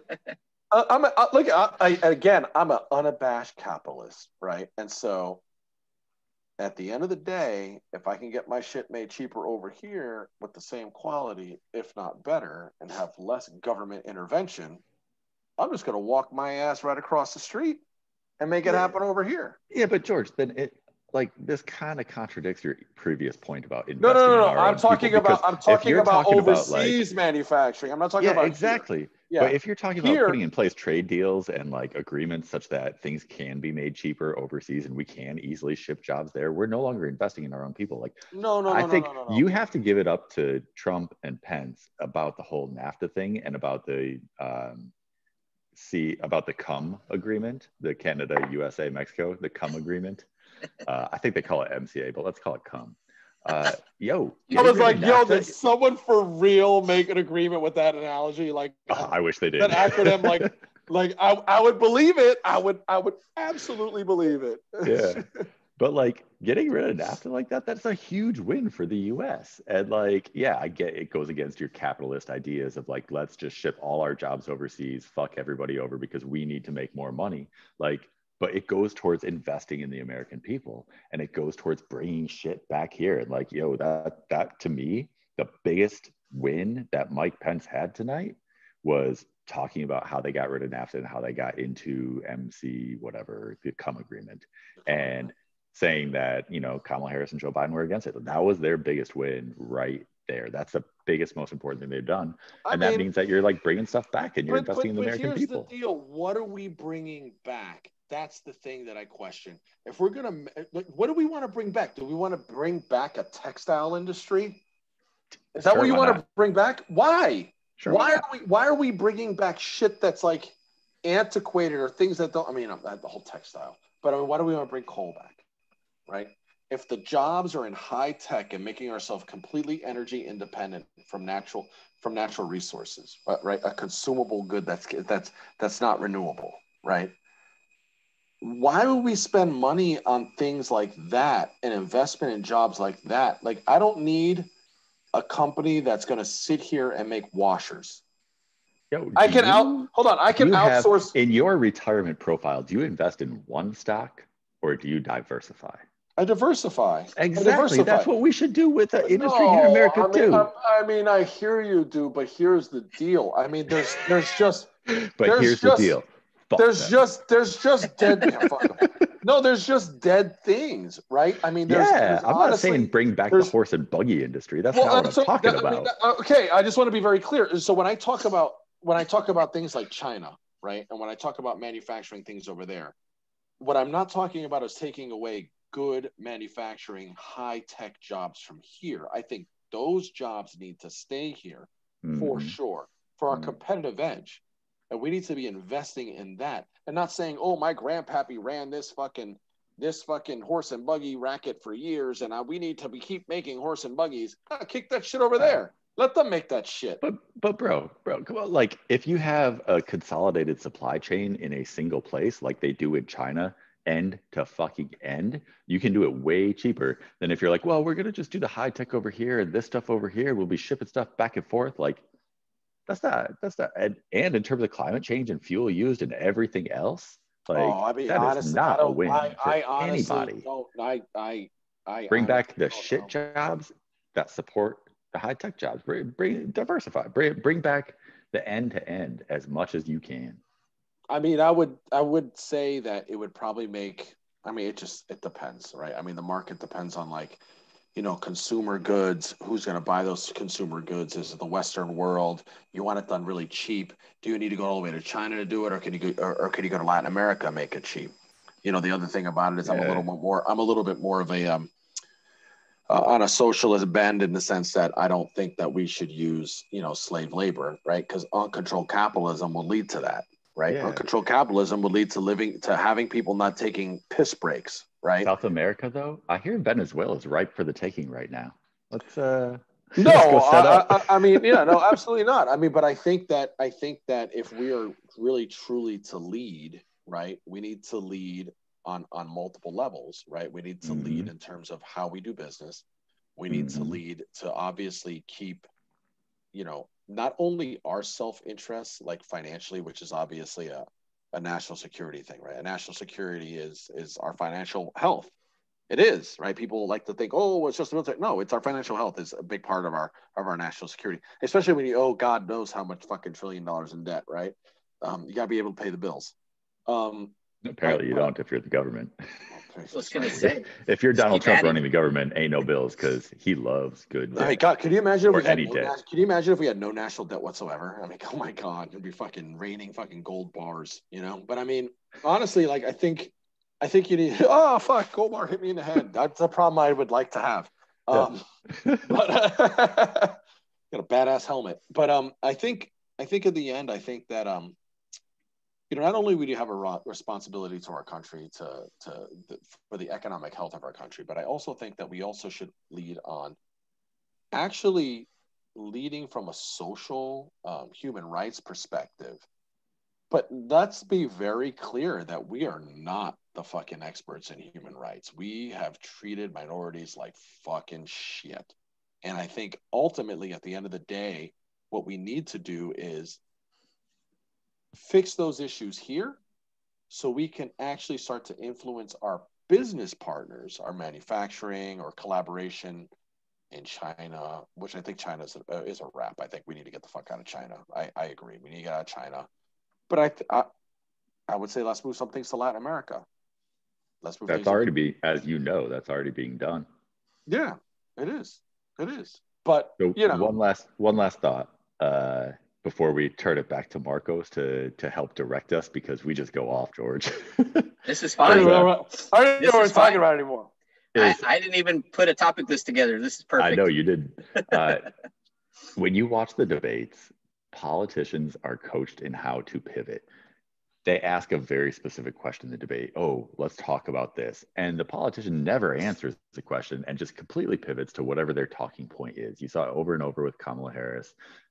Keep going back to coronavirus and 210,000 people dead. You saw it over and over with Pence when he didn't want to talk about a specific issue, such as, you know, police violence and police brutality. He real quick pivoted away from it before eventually he came back to it on the next question. I would love to see a change in the debate structure such that if you do not specifically answer the question, you lose the ability to respond to the next one, and your opponent gets to respond to the next one uninterrupted without you getting a response. That would actually push them to answer the goddamn question. And I think they're good questions that most of the debate moderators come up with. I think they should be answered. And the other thing is, I think it would like restore the American people's faith in politicians a little bit, because every time you see a politician, you're like, oh, fucking sleazeball, right? Let me ask them a direct question. Do you like this? Well, you know, let me tell you a story about when I first started my public. No, do you fucking like this or not? Answer my goddamn question. Don't be sleazy trying to like get out of everything. Like, be straight up. And like, if in debates they knew that they were going to lose time and lose a response and not be allowed to even respond to the important questions coming up, they would have to answer the questions. And I think it would restore faith in them a little bit, because, oh wait, for sure, they actually do have the ability to speak something about this. And then like, I would come out with that fucking mask from the GIMP what's his name, Marcel Wallace at the end of you know, and I'd put that rubber ball in Zed's dead, Trump's mouth. Zed's dead. I'd put it in there and be like, now you must shut up and wait until Joe Biden speaks. You know, he has a ball in his mouth. But like when Kamala Harris dodged. I would put it over the top. I've not only shut you up, I put it over the top and be like, you must wear this coat of shame because you know how dead, baby. Fucked up. But like when Kamala Harris dodged the question about packing the Supreme Court and all of that, like, would you open up more? She should have directly addressed that. She should have been like, look, Vice President Pence, you sit here and talk about like term limits on congressmen. You sit here and you talk about this. We talk about changing this and that and this. Let's take a serious look at ourselves in every different way. And let's take a look at the Supreme Court. Should they be appointed for life, or should it be at most 20 years?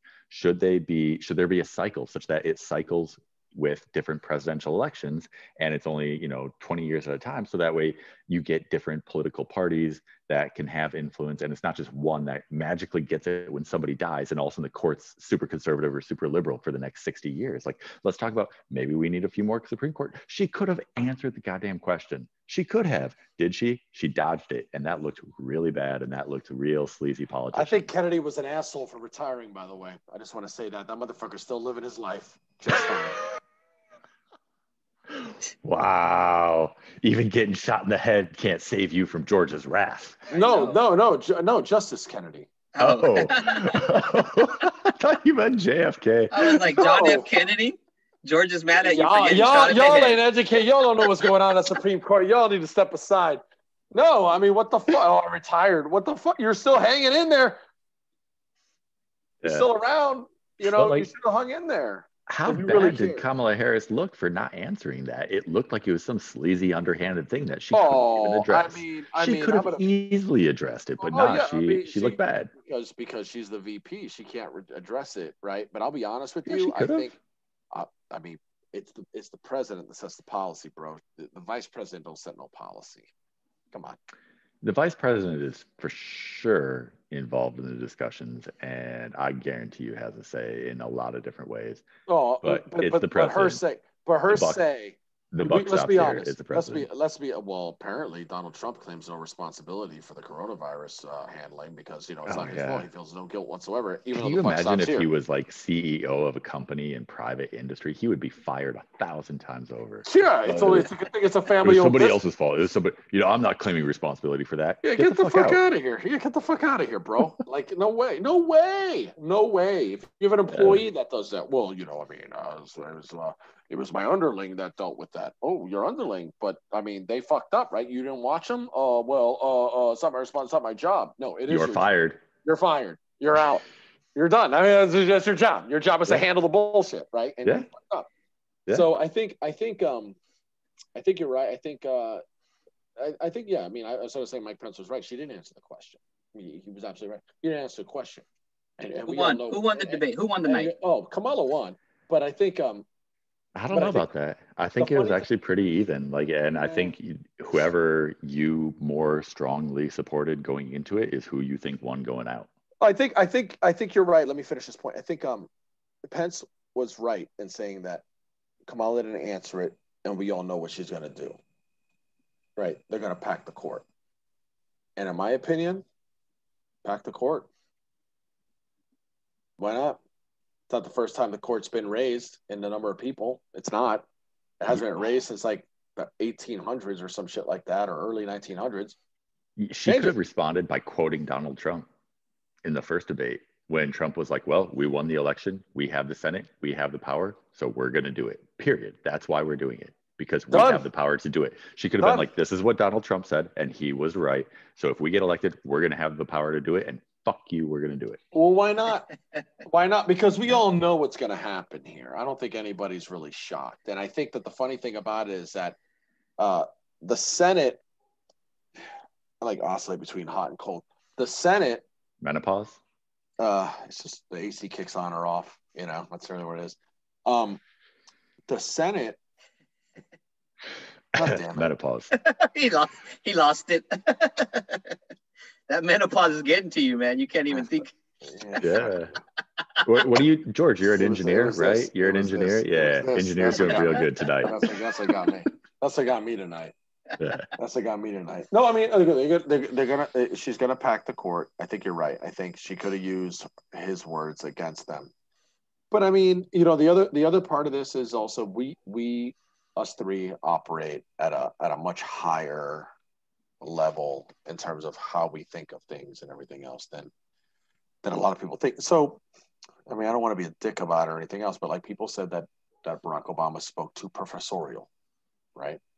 And so like they did some linguists that were talking about, well, you know, really what level of speech does Barack Obama talk at? And they gave it like an 8th grade level on his speeches, like the words he said or how he really spoke to people in terms of like communicating with crowds and whatnot. And or you know, the televised addresses and this, that, and the other. And that to me kind of was like, wow, really? Because people are saying that he speaks too professorial. He seems too polished. He's talking down to everybody. But he's speaking like an 8th grader. And it's like, well, I mean, really? Because last I checked, 8th graders can't vote. And you're saying he's speaking over you?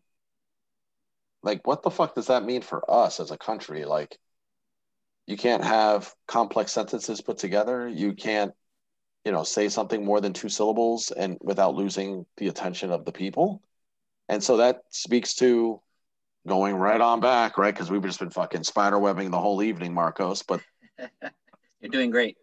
You know, I mean, investing in your people, right? Investing in your people. So if you say that if someone is speaking at an 8th grade level, that, you know, in a speech to the populace, and they're saying, oh, you're speaking over me, then fuck, man, we're fucked. Really? I mean, really? Yeah. I mean, I think those attacks on Obama speaking too professorially were really people trying to discredit him as a leftist elitist, because that's the charge against the left is, oh, they're elitists. And okay, bye, George. And I'm still here. and I think that's really where that came from, for sure. I mean, yeah, probably. I mean, probably, but it's just, it's like, so you're saying that, I don't know. To me, it just seems really. I think there's a large population of this country that's underserved when it comes to education, and no one's trying to be elitist, right? No one's trying to be. I mean, I'm middle class family, you know, busted my ass, took a lot of debt to go to school, right? Yeah, got my PhD, great, you know, in engineering. I probably should have gotten a fucking MBA, and you know, sold Facebook stock or some shit. I don't fucking know. You know, there's something. Making a lot more money. Who the fuck knows? But I mean, in the end, you know, we have the most resources in the world. You know, I think that we can honestly spend some of that in really investing in people. I think that the great American dream needs to be revisited. I think that if we're truly going to be a country that's going to be its best, we need to look at justice reform. We need to look at police reform. We need to look at health reform, right? We need to look at a living wage. I think we need to look at education. I think we need to look at opportunities for people here. And I think that we spend a lot of money on government waste, on someone wants a bridge to nowhere in Alaska, right? Remember that whole thing back during the Bush, Obama back thing? during Dr. J's years? Way back in Dr. J's years. I mean, there's a lot of pork, right? Every state wants a little bit of pork in the action. And what Kamala did say that I really enjoyed her saying it, and people they've been teasing around the corner for years now about this, is the fucking infrastructure. I travel internationally, bro. Let me tell you what, our airports here are fucking joke. You go to Newark, goddamn, that's a fucking war zone, that airport. That airport's trash. LaGuardia, oh my, when the fuck has that airport not been under construction? I mean, it's trash. You go overseas, their airports are on point, clean, they're nice. You don't mind being there. It's just run more efficiently.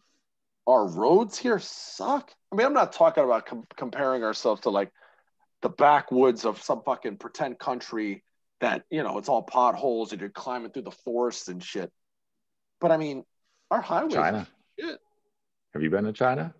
Last time I was in China, I expected it to be like backwoods, and I walked out, there's like this 8-lane highway, and it's like beautiful infrastructure. And then I went out to the country and it was shit, but they're investing in infrastructure too.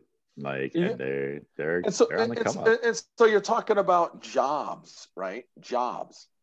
Fucking infrastructure is a straightforward, during the Depression era, right? You had Hoover building the dam, right? The highways are being built. There's all this shit that's being done. Well, not the highways, but you had the dam, and you had a bunch of other infrastructure projects like cross country. You had the railroads that were going up for long before that. The Tennessee Valley Authority, all of it. TVA, yeah, all of that. I mean, there's tons of jobs programs that people worked those jobs back in the day. You know what they ended up doing?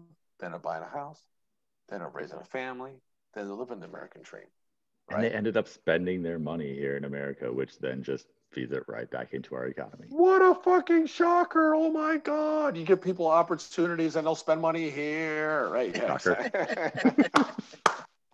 right. So, I mean, spend the money on that, right? Spend the money on that. Like infrastructure, absolutely. Clean, renewable energy, absolutely. That's a national security thing.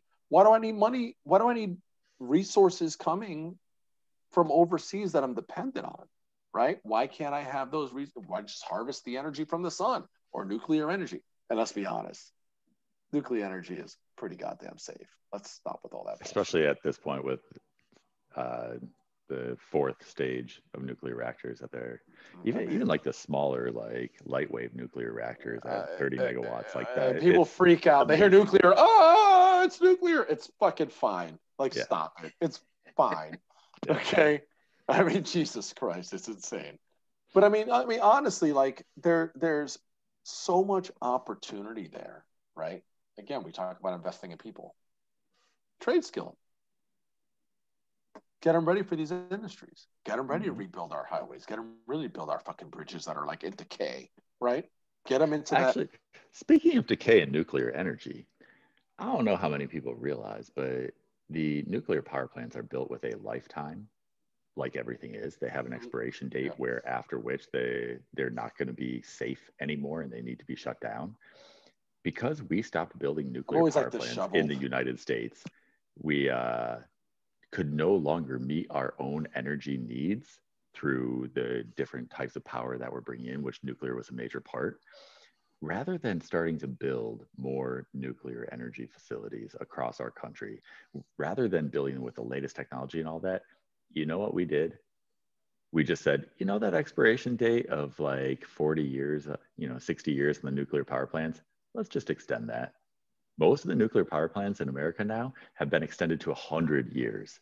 And they're getting older and they're breaking down more and they're getting less and less safe. And it's all because we won't fucking invest in any new shit because we're too scared of it. And we could invest in new shit and it would be safe. It would be more efficient. It would be amazing. And instead, we're really just setting ourselves up for another disaster. There's one close here, let's invest in ourselves. Out west. What is it? Palo Verde. Palo Verde. Let's invest in ourselves. We should turn this back over to Marcos to wrap up. I think you guys did real good. Look, George and I could go on talking for like 8 straight hours. We've done it. Before. It's like 2 hours. Like the kids went to bed. Dana's on the fucking living room. Like Emily crashed. Let me just ask one more thing, and I know sometimes you guys don't get on the conspiracy shit, but never. I made a little comment earlier, and Tyler rolled his eyes, so it stuck in my head. I just want to ask the question. So I heard when Donald Trump came up with this COVID, that somehow it was wrapped into Bill Gates. This is how. So they were. Tyler's already laughing. I read this thing. I gotta go. Deuces. I read this on the sun.com or some shit. So they're going to give Donald Trump the vaccine or a vaccine. I don't know. It's going to cure him. And then they're going to use that as the way to get the whole entire population to get this vaccine. Because they're going to say, oh, it cured the president, so I'm going to do it. So then through Bill Gates' technology, the vaccine is going to insert chips into everybody. Come on, give me some conspiracy feedback here, guys. Come on. What the? I don't know where to unpack the sheer number of logical fucking leaps that you just made, and the sheer unbelievability of every single one of them is insane. It was one article. It took me about 30 seconds to read it because it was like this long. And I'm sure the citations were all Wikipedia. Oh my God. There was no citations. No citations. I don't even remember what website. Google recommended it to me. Blame Google. You're in the system. Yeah, dude, that's fucking crazy. I've never heard of that until you just That's said wild. I read that like 2 days ago. Or yesterday, I don't know. I'm just busy living my life, brother. Punching that clock, going in, day out. No, it's wow. What the fuck? Come on, give me something, guys. Go for it. Say something. Tyler, I know you want to. Why? That's stupid. Why? That's stupid. What would be the big win on that? Why? So they know where I'm at? I mean, why? I mean, like, whether you want to talk about like Donald Trump getting it on purpose when the whole time he's been talking about how it's not that deadly and it's a hoax and it's no big deal, whether you want to talk about like the vaccine, which, Bill Gates has put effort and money into vaccines for polio and everything else and has done a ton of good work and like continues his good work, but he's not getting what people think he's getting out of this in terms of like money.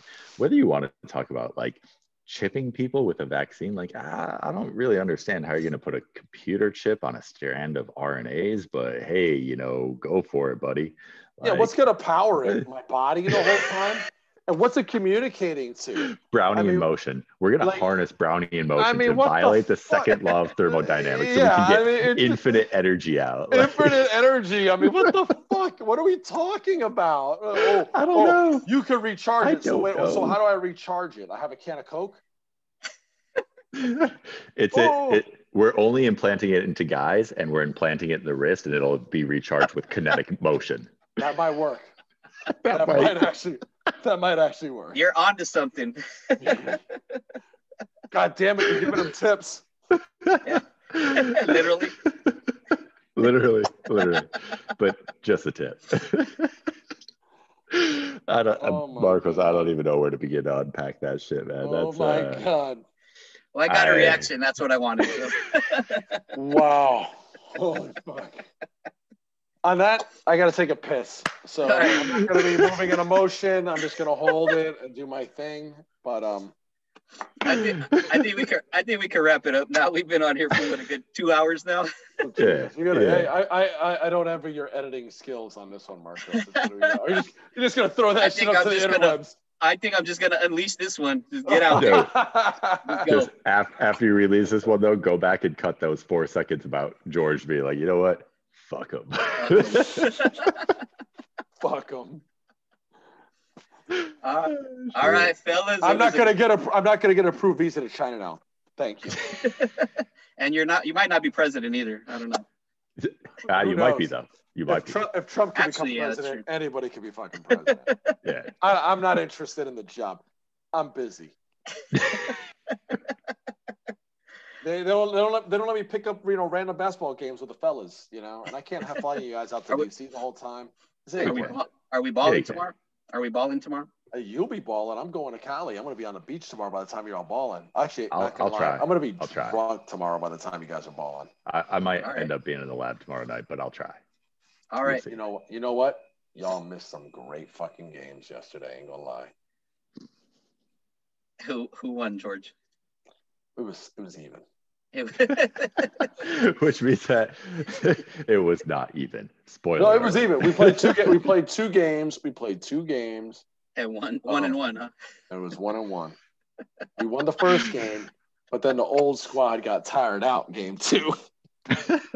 Were those youngsters there again from last week? Oh yeah. We played with the youngsters. The tall dude was there again. Yeah. Awesome. The short guy that broke your ankles, he wasn't there.